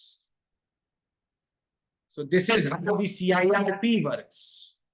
कि पहले एंटिटी रिवाइव करो, बिडर बनाओ, पैसे लगवाओ, डेट क्लियर करवाओ, एंटिटी को नहीं बनाओ, उस बिडर को उसका नया मालिक बना के उस एंटिटी को रनिंग एंटिटी बनाओ, और अगर ये नहीं हो पाएगा तब उसको लिक्विडेशन करो और खत्म करो, जो कि 1956 कंपनीज एक्ट में डायरेक्ट प्रोविजन था और रेजोल्यूशन का प्रोविजन था नहीं। Next slide please. Liquidation on failure of CIRP, ये कैसे होता है आइए देखें। लिक्विडेशन दो तरीके के होते हैं, एक होता है वॉलेंट्री, एक होता है इनवॉलेंट्री या कंपल्सरी। वॉलेंट्री लिक्विडेशन का जो प्रावधान है वो सेक्शन 30 अच्छा this has been interchanged. Voluntary liquidation का जो प्रावधान है वो सेक्शन 59 है और जो इनवॉलेंट्री लिक्विडेशन का प्रावधान है वो 33 से 54 है। ठीक है। So voluntary liquidation is a state जहां मैं एक कंपनी खोली है। देखिए जैसे मैं आजकल के बिजनेस पर्संस का या बहुत सारे शार्क्स निकलते हैं मार्केट में, हमारे बड़े बड़े कंपनी के एमडी होते हैं लोग। इनका एजेंडा क्या होता है, एक कंपनी बनाया, 10 साल चलाया, 5-6 हजार करोड़ प्रॉफिट बनाया, खत्म कर दिया उसको, उस पैसे को उठाया, अपना बढ़िया लाइफ एंजॉय किया। वो भी प्रावधान है अब कंपनी में, लॉ में अब वो भी प्रावधान है। बेसिकली क्या है कि if your entity is in a financially stable condition, has been compliant with the laws and regulations, has enormous amount of assets to cater to any liability if at all existing, then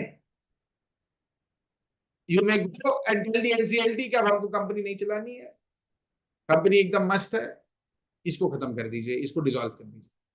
That is voluntary, you have gone yourself, it's a voluntary action.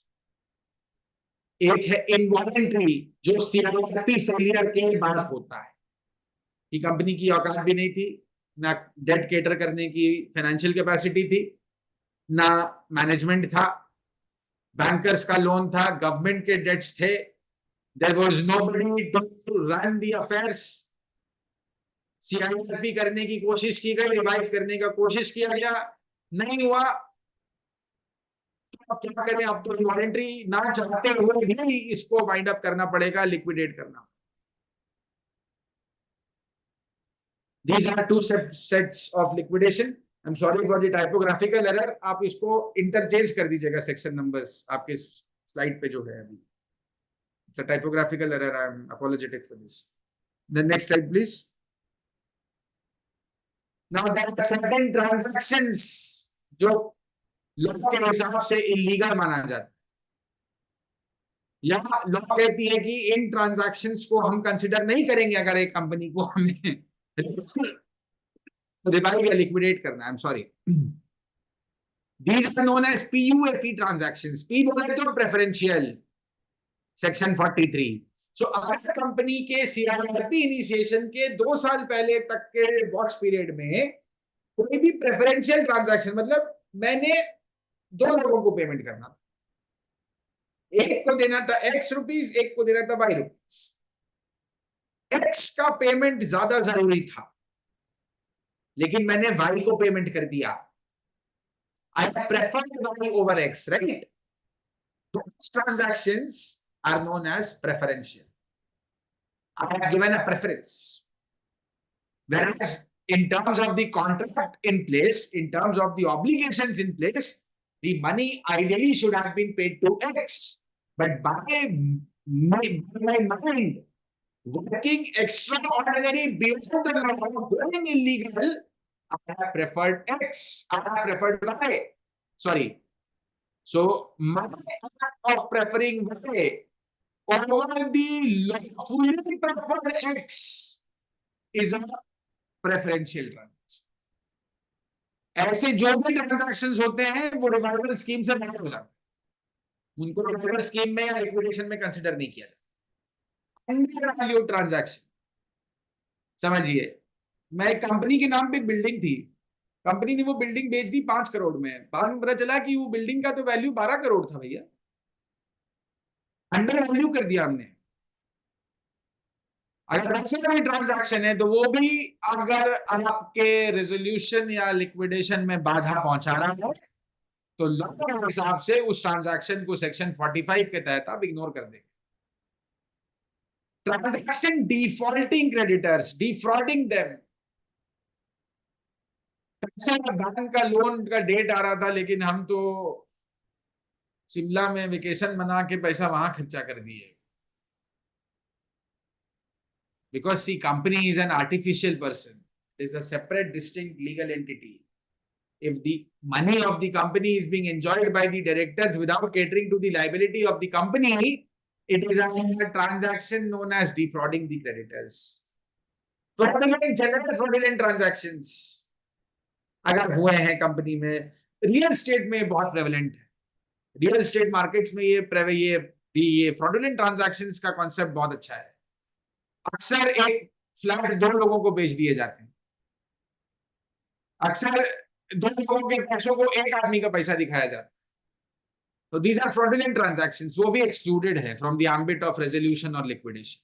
And एक्सटॉर्शनेट credit, फालतू का भी पैसा आप बहुत बार बहुतों को देते हो एक्सपेंसेस के नाम पर, ये सब those are also exempted from the process of either while resolving a company or liquidating. So sections 43 to 51 and 66 and 67 and 54, I believe, are the relevant sections that have to be considered when we are doing some, when we'll be doing the PUFE transactions, if just corpus so allows. Then we'll be taking all these transactions in detail कि ये होते क्या है, इन पे jurisprudence क्या है, किस extent तक कितना ये violate हो सकता है, कितना exempt किया जाता है, and everything. The next slide, please.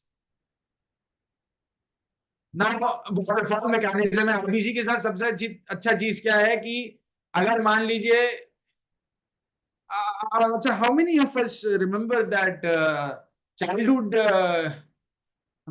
joke where I remember it as a memory, cake कटेगा सब में बटेगा. That is section 53. 53 is a mechanism which says कि या तो कंपनी रिजॉल्व हो रही है और उसके तहत पैसा आ रहा है, या कंपनी लिक्विडेट हो रही है और उसके एसेट बेचकर पैसे आ रहे हैं, तो in a manner, in a preference, it will be divided amongst all the classes of creditors. That is section 53. The class of priority is enlisted from Roman number 1 goes till Roman 10. आपके screens पर है. इसमें सबसे पहले जो process, जो CIRP और liquidation process में जो लीगल कॉस्ट, वकीलों की फीस, आरपी का प्रोफेशनल फीस, एक कस्टोडियन अपॉइंट हो जाता है ना कंपनी की देखरेख करने के लिए, मैनेजमेंट हट जाती है, तो वो सबसे पहले रिकवर होता है. फिर तनख्वाह वनख्वाह 24 महीने तक नहीं दी गई है अगर वर्कमैन वगैरह की, तो वो सेकंड नंबर पे रिकवर होता है. सिक्योर्ड क्रेडिटर को अगर कोई डेट भरना था कॉर्पोरेट डेटर को, कंपनी को, तो वो तीसरे नंबर की प्रायोरिटी लेता है.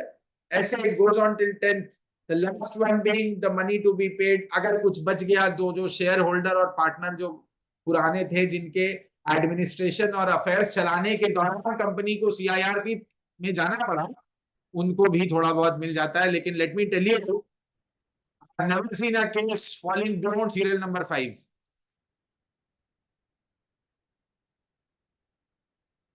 गवर्नमेंट ड्यूज आज तक रिकवर नहीं हुए in totality, and other people have never been paid, because उतनी किसी कंपनी की वैल्यू ही नहीं होती है रिकवरी करने की या रिजोल्यूशन पे भी पे करने की.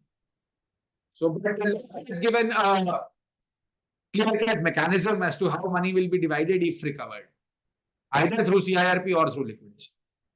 चलिए नेक्स्ट. अब रेजोल्यूशन जब सब कुछ हो जाता है, अगर तो देखिए कंपनी रिवाइव हो गई, बात ही खत्म, फिर तो वो नई एंटिटी बन गई, रिजॉल्व एंटिटी बोलते हैं आप.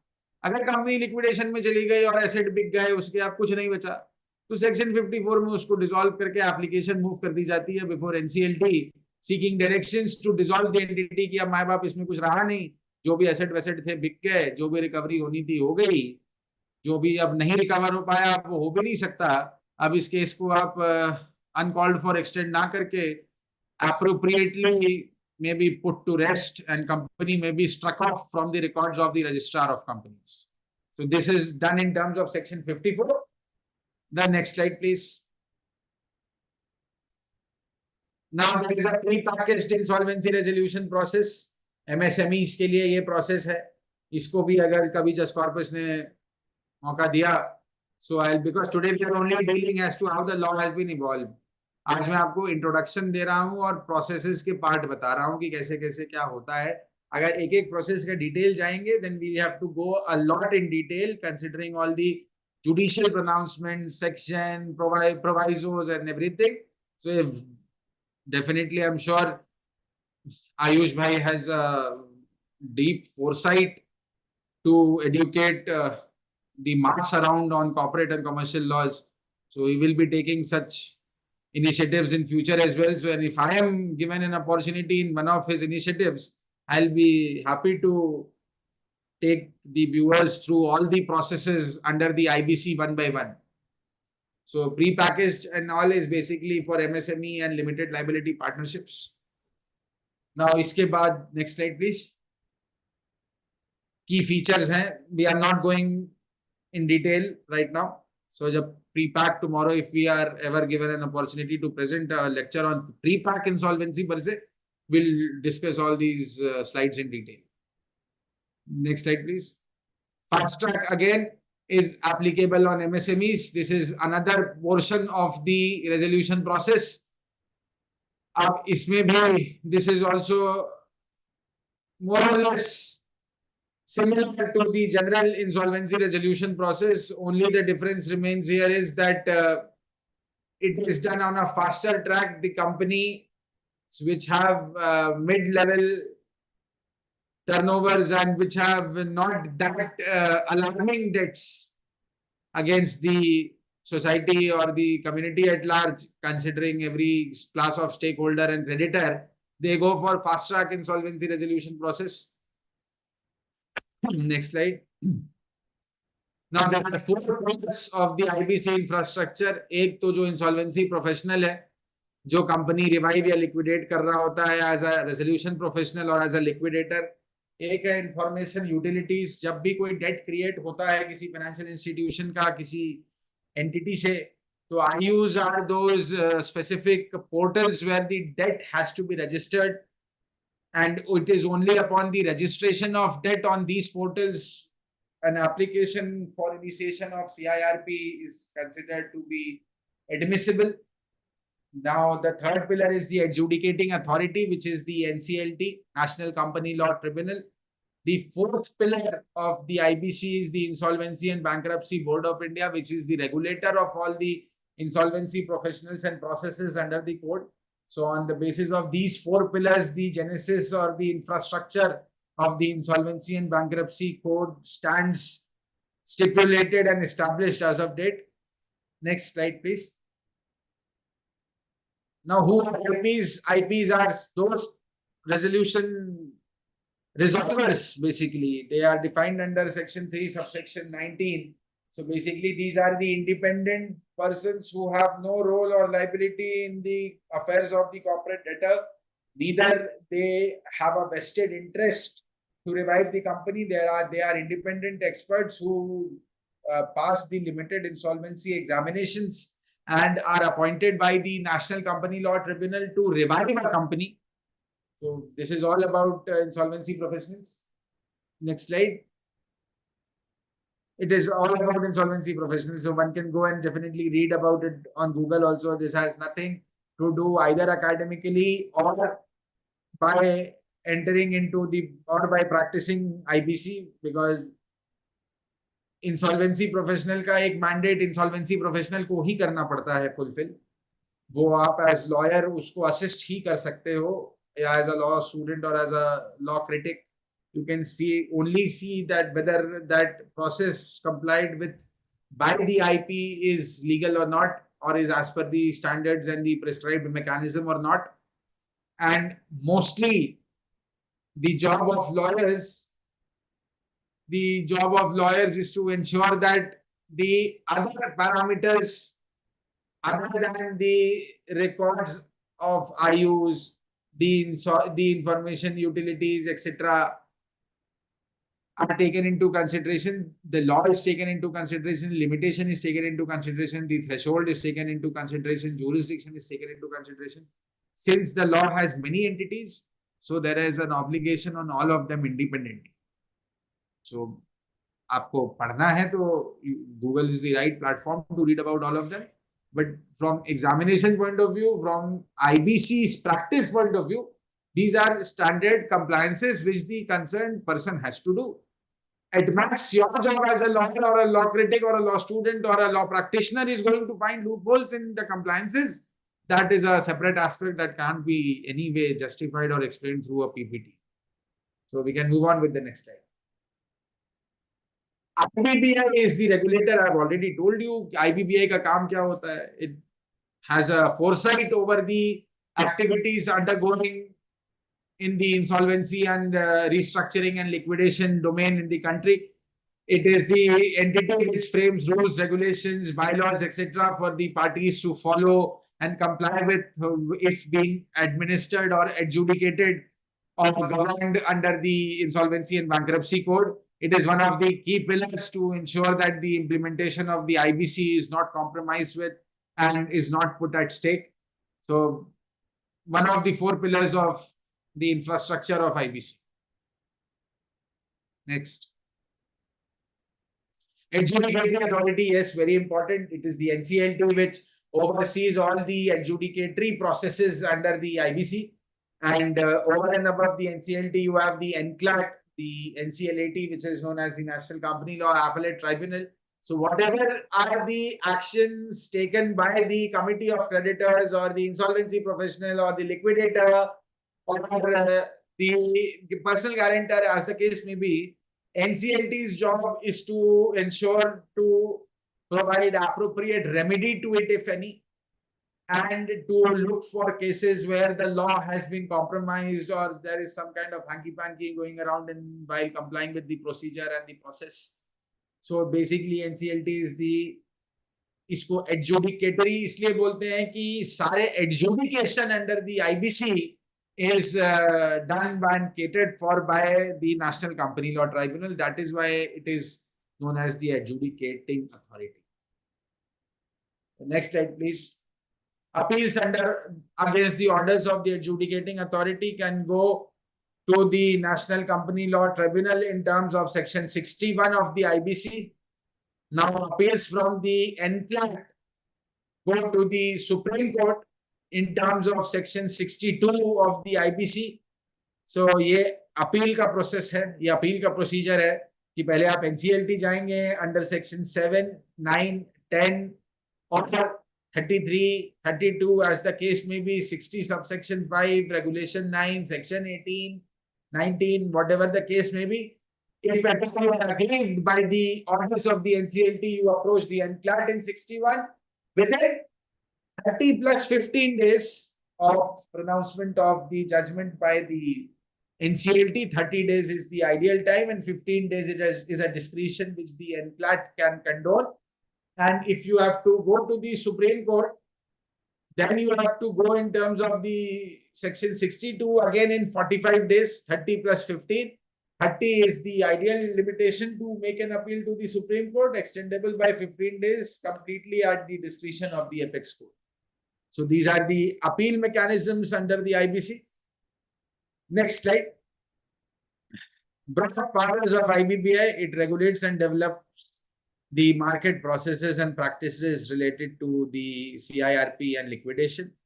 It registers various service providers under the insolvency regime. It plays an oversight.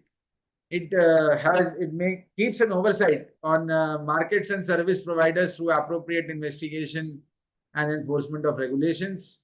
And now it also caters to the professional development of the insolvency professionals through appropriate education, examination, and relevant training.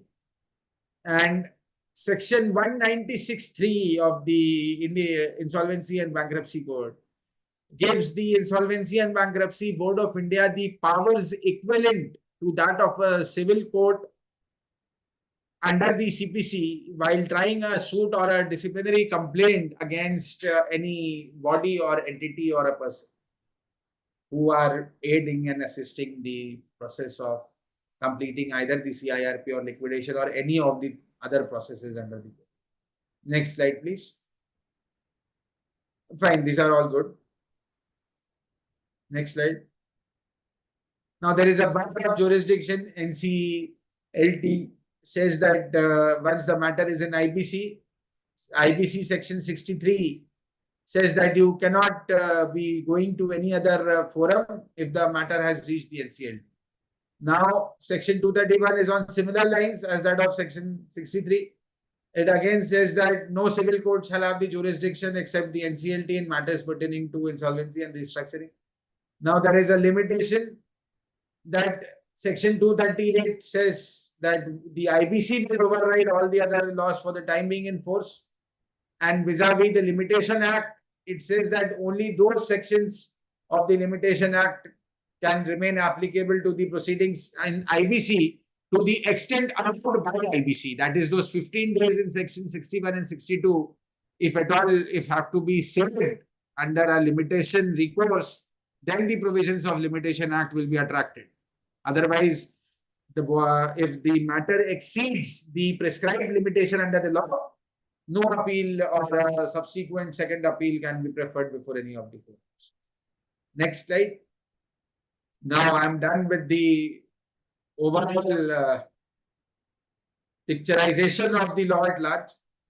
So if the viewers, today's lecture was indeed focused on the evolution of the insolvency laws.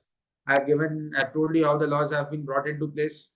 I've told what the laws cover under them. I have told you what are the essential ingredients of the law. I have told you the appeal mechanism. I have told you the pillars of the law. I have told you the roles played by each and every entity.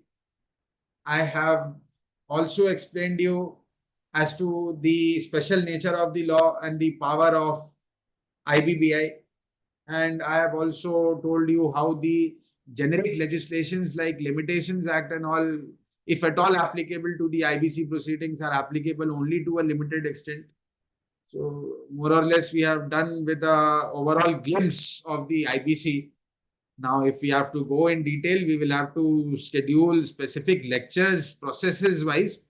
Only then we'll be able to understand the entire nuance of the law in great detail. Until now, if you have any question, you may ask me post I am done resting my lecture. Otherwise, I'll be taking steps to ensure that this PPT reaches at least the organizing team, so that if at all they wish to circulate it amongst the participants, they may do so, if they feel so. And so that if any viewer is interested, he can have this slide and go through it again, because if you go through these slides, you will not be having to go through the barracks. So yes, thank you so much, Just Corpus, once again. I believe it was an okayish lecture. 2 घंटे में complex law का एक point of view आपको present करने की कोशिश की गई थी. So you may let me know about the feedback as well, and if at all there is any query, I'll be happy to address it. Thank you so much, sir. So first, it was much more than an okayish lecture. It was a very insightful and a very great lecture, I would say. And we do have a bunch of questions. So if you may allow, I'll proceed with those now.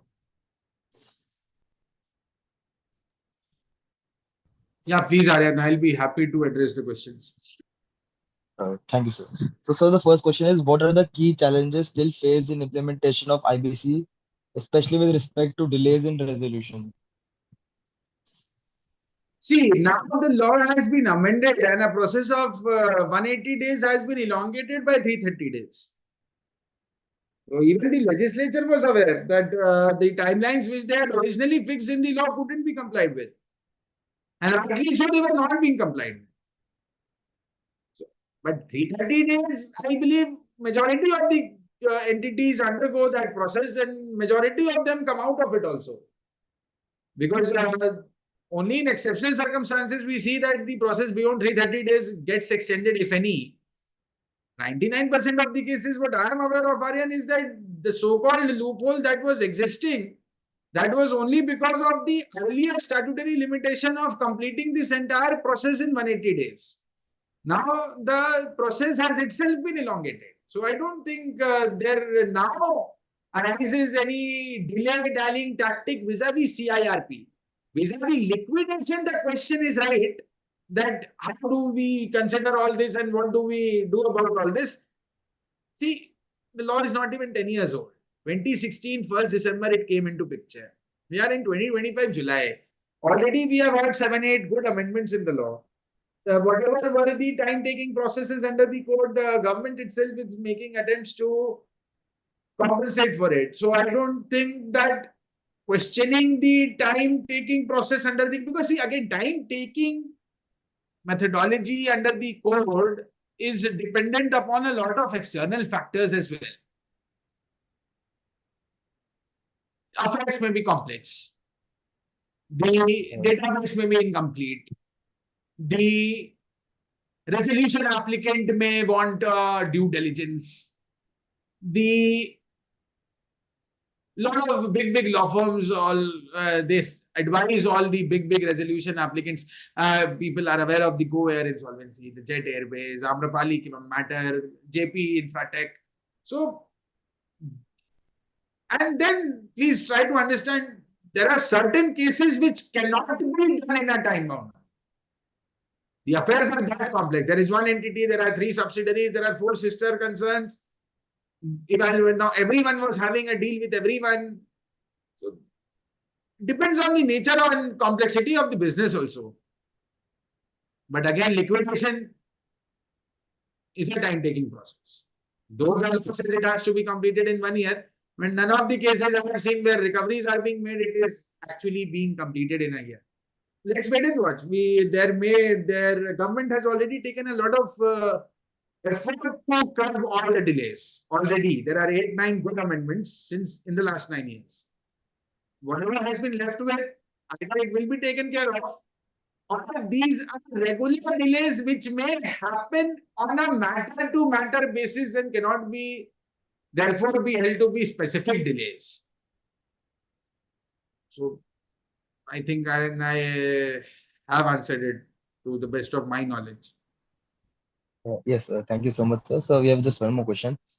Sir, what further amendments in future can we expect in the IBC, especially in the light of growing cases of cross-border insolvencies?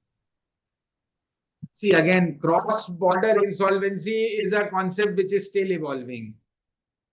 So, again, we are yet to wait and understand how simple or complex it is going to turn out to be in future. अभी तो हम लोग पहले domestic इंसॉल्वेंसीज को handle कर लें, then we will be able to, and vis-a-vis the provisions of cross border, the government is already taking steps to bring in a relevant regulation. So let the law come in that regard. Otherwise, the existing countries are too much to handle for the time being in force.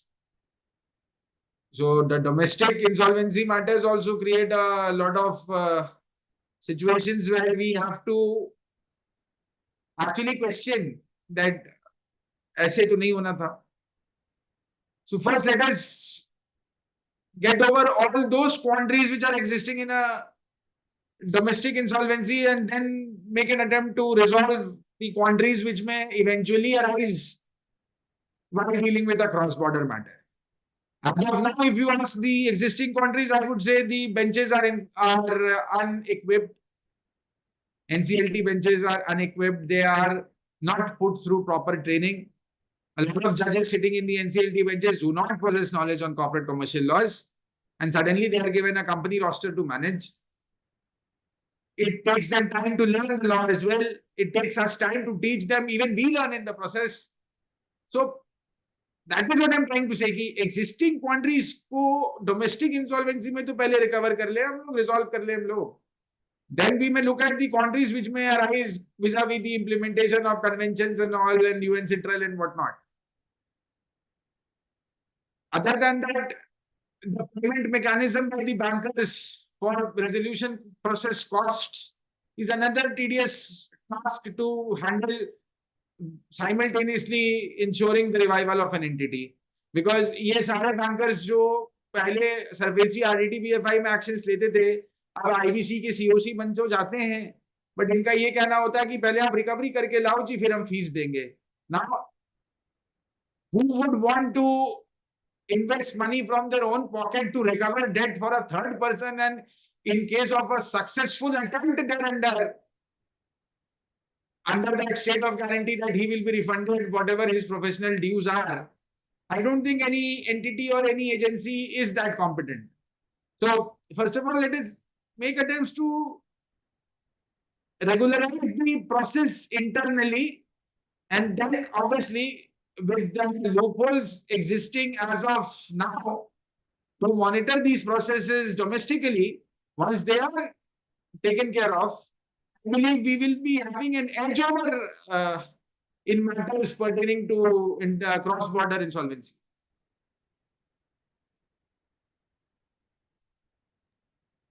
Thank you so much, sir. So these were the questions from our side. If you have anything else before we conclude the session, then we'll I be think very we can conclude the session and you may let me know the feedback of the session.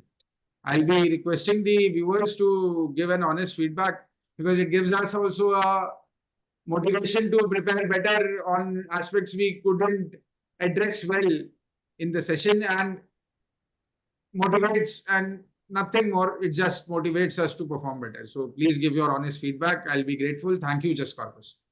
Thank you, Aryan. Thank you so much. Thank you, Ayush. Thank you so much, sir. So the feedback for the is live on is available on YouTube, so we'll share that with you as soon as possible. Right. And as you mentioned that there's still a lot of stuff to this topic that is left to discuss, so we eagerly anticipate the opportunity to host you again and learn again from you, sir. Thank you so much. I'll be equally honored to be presenting something new some other time. Thank you so much, sir. Thank you, sir.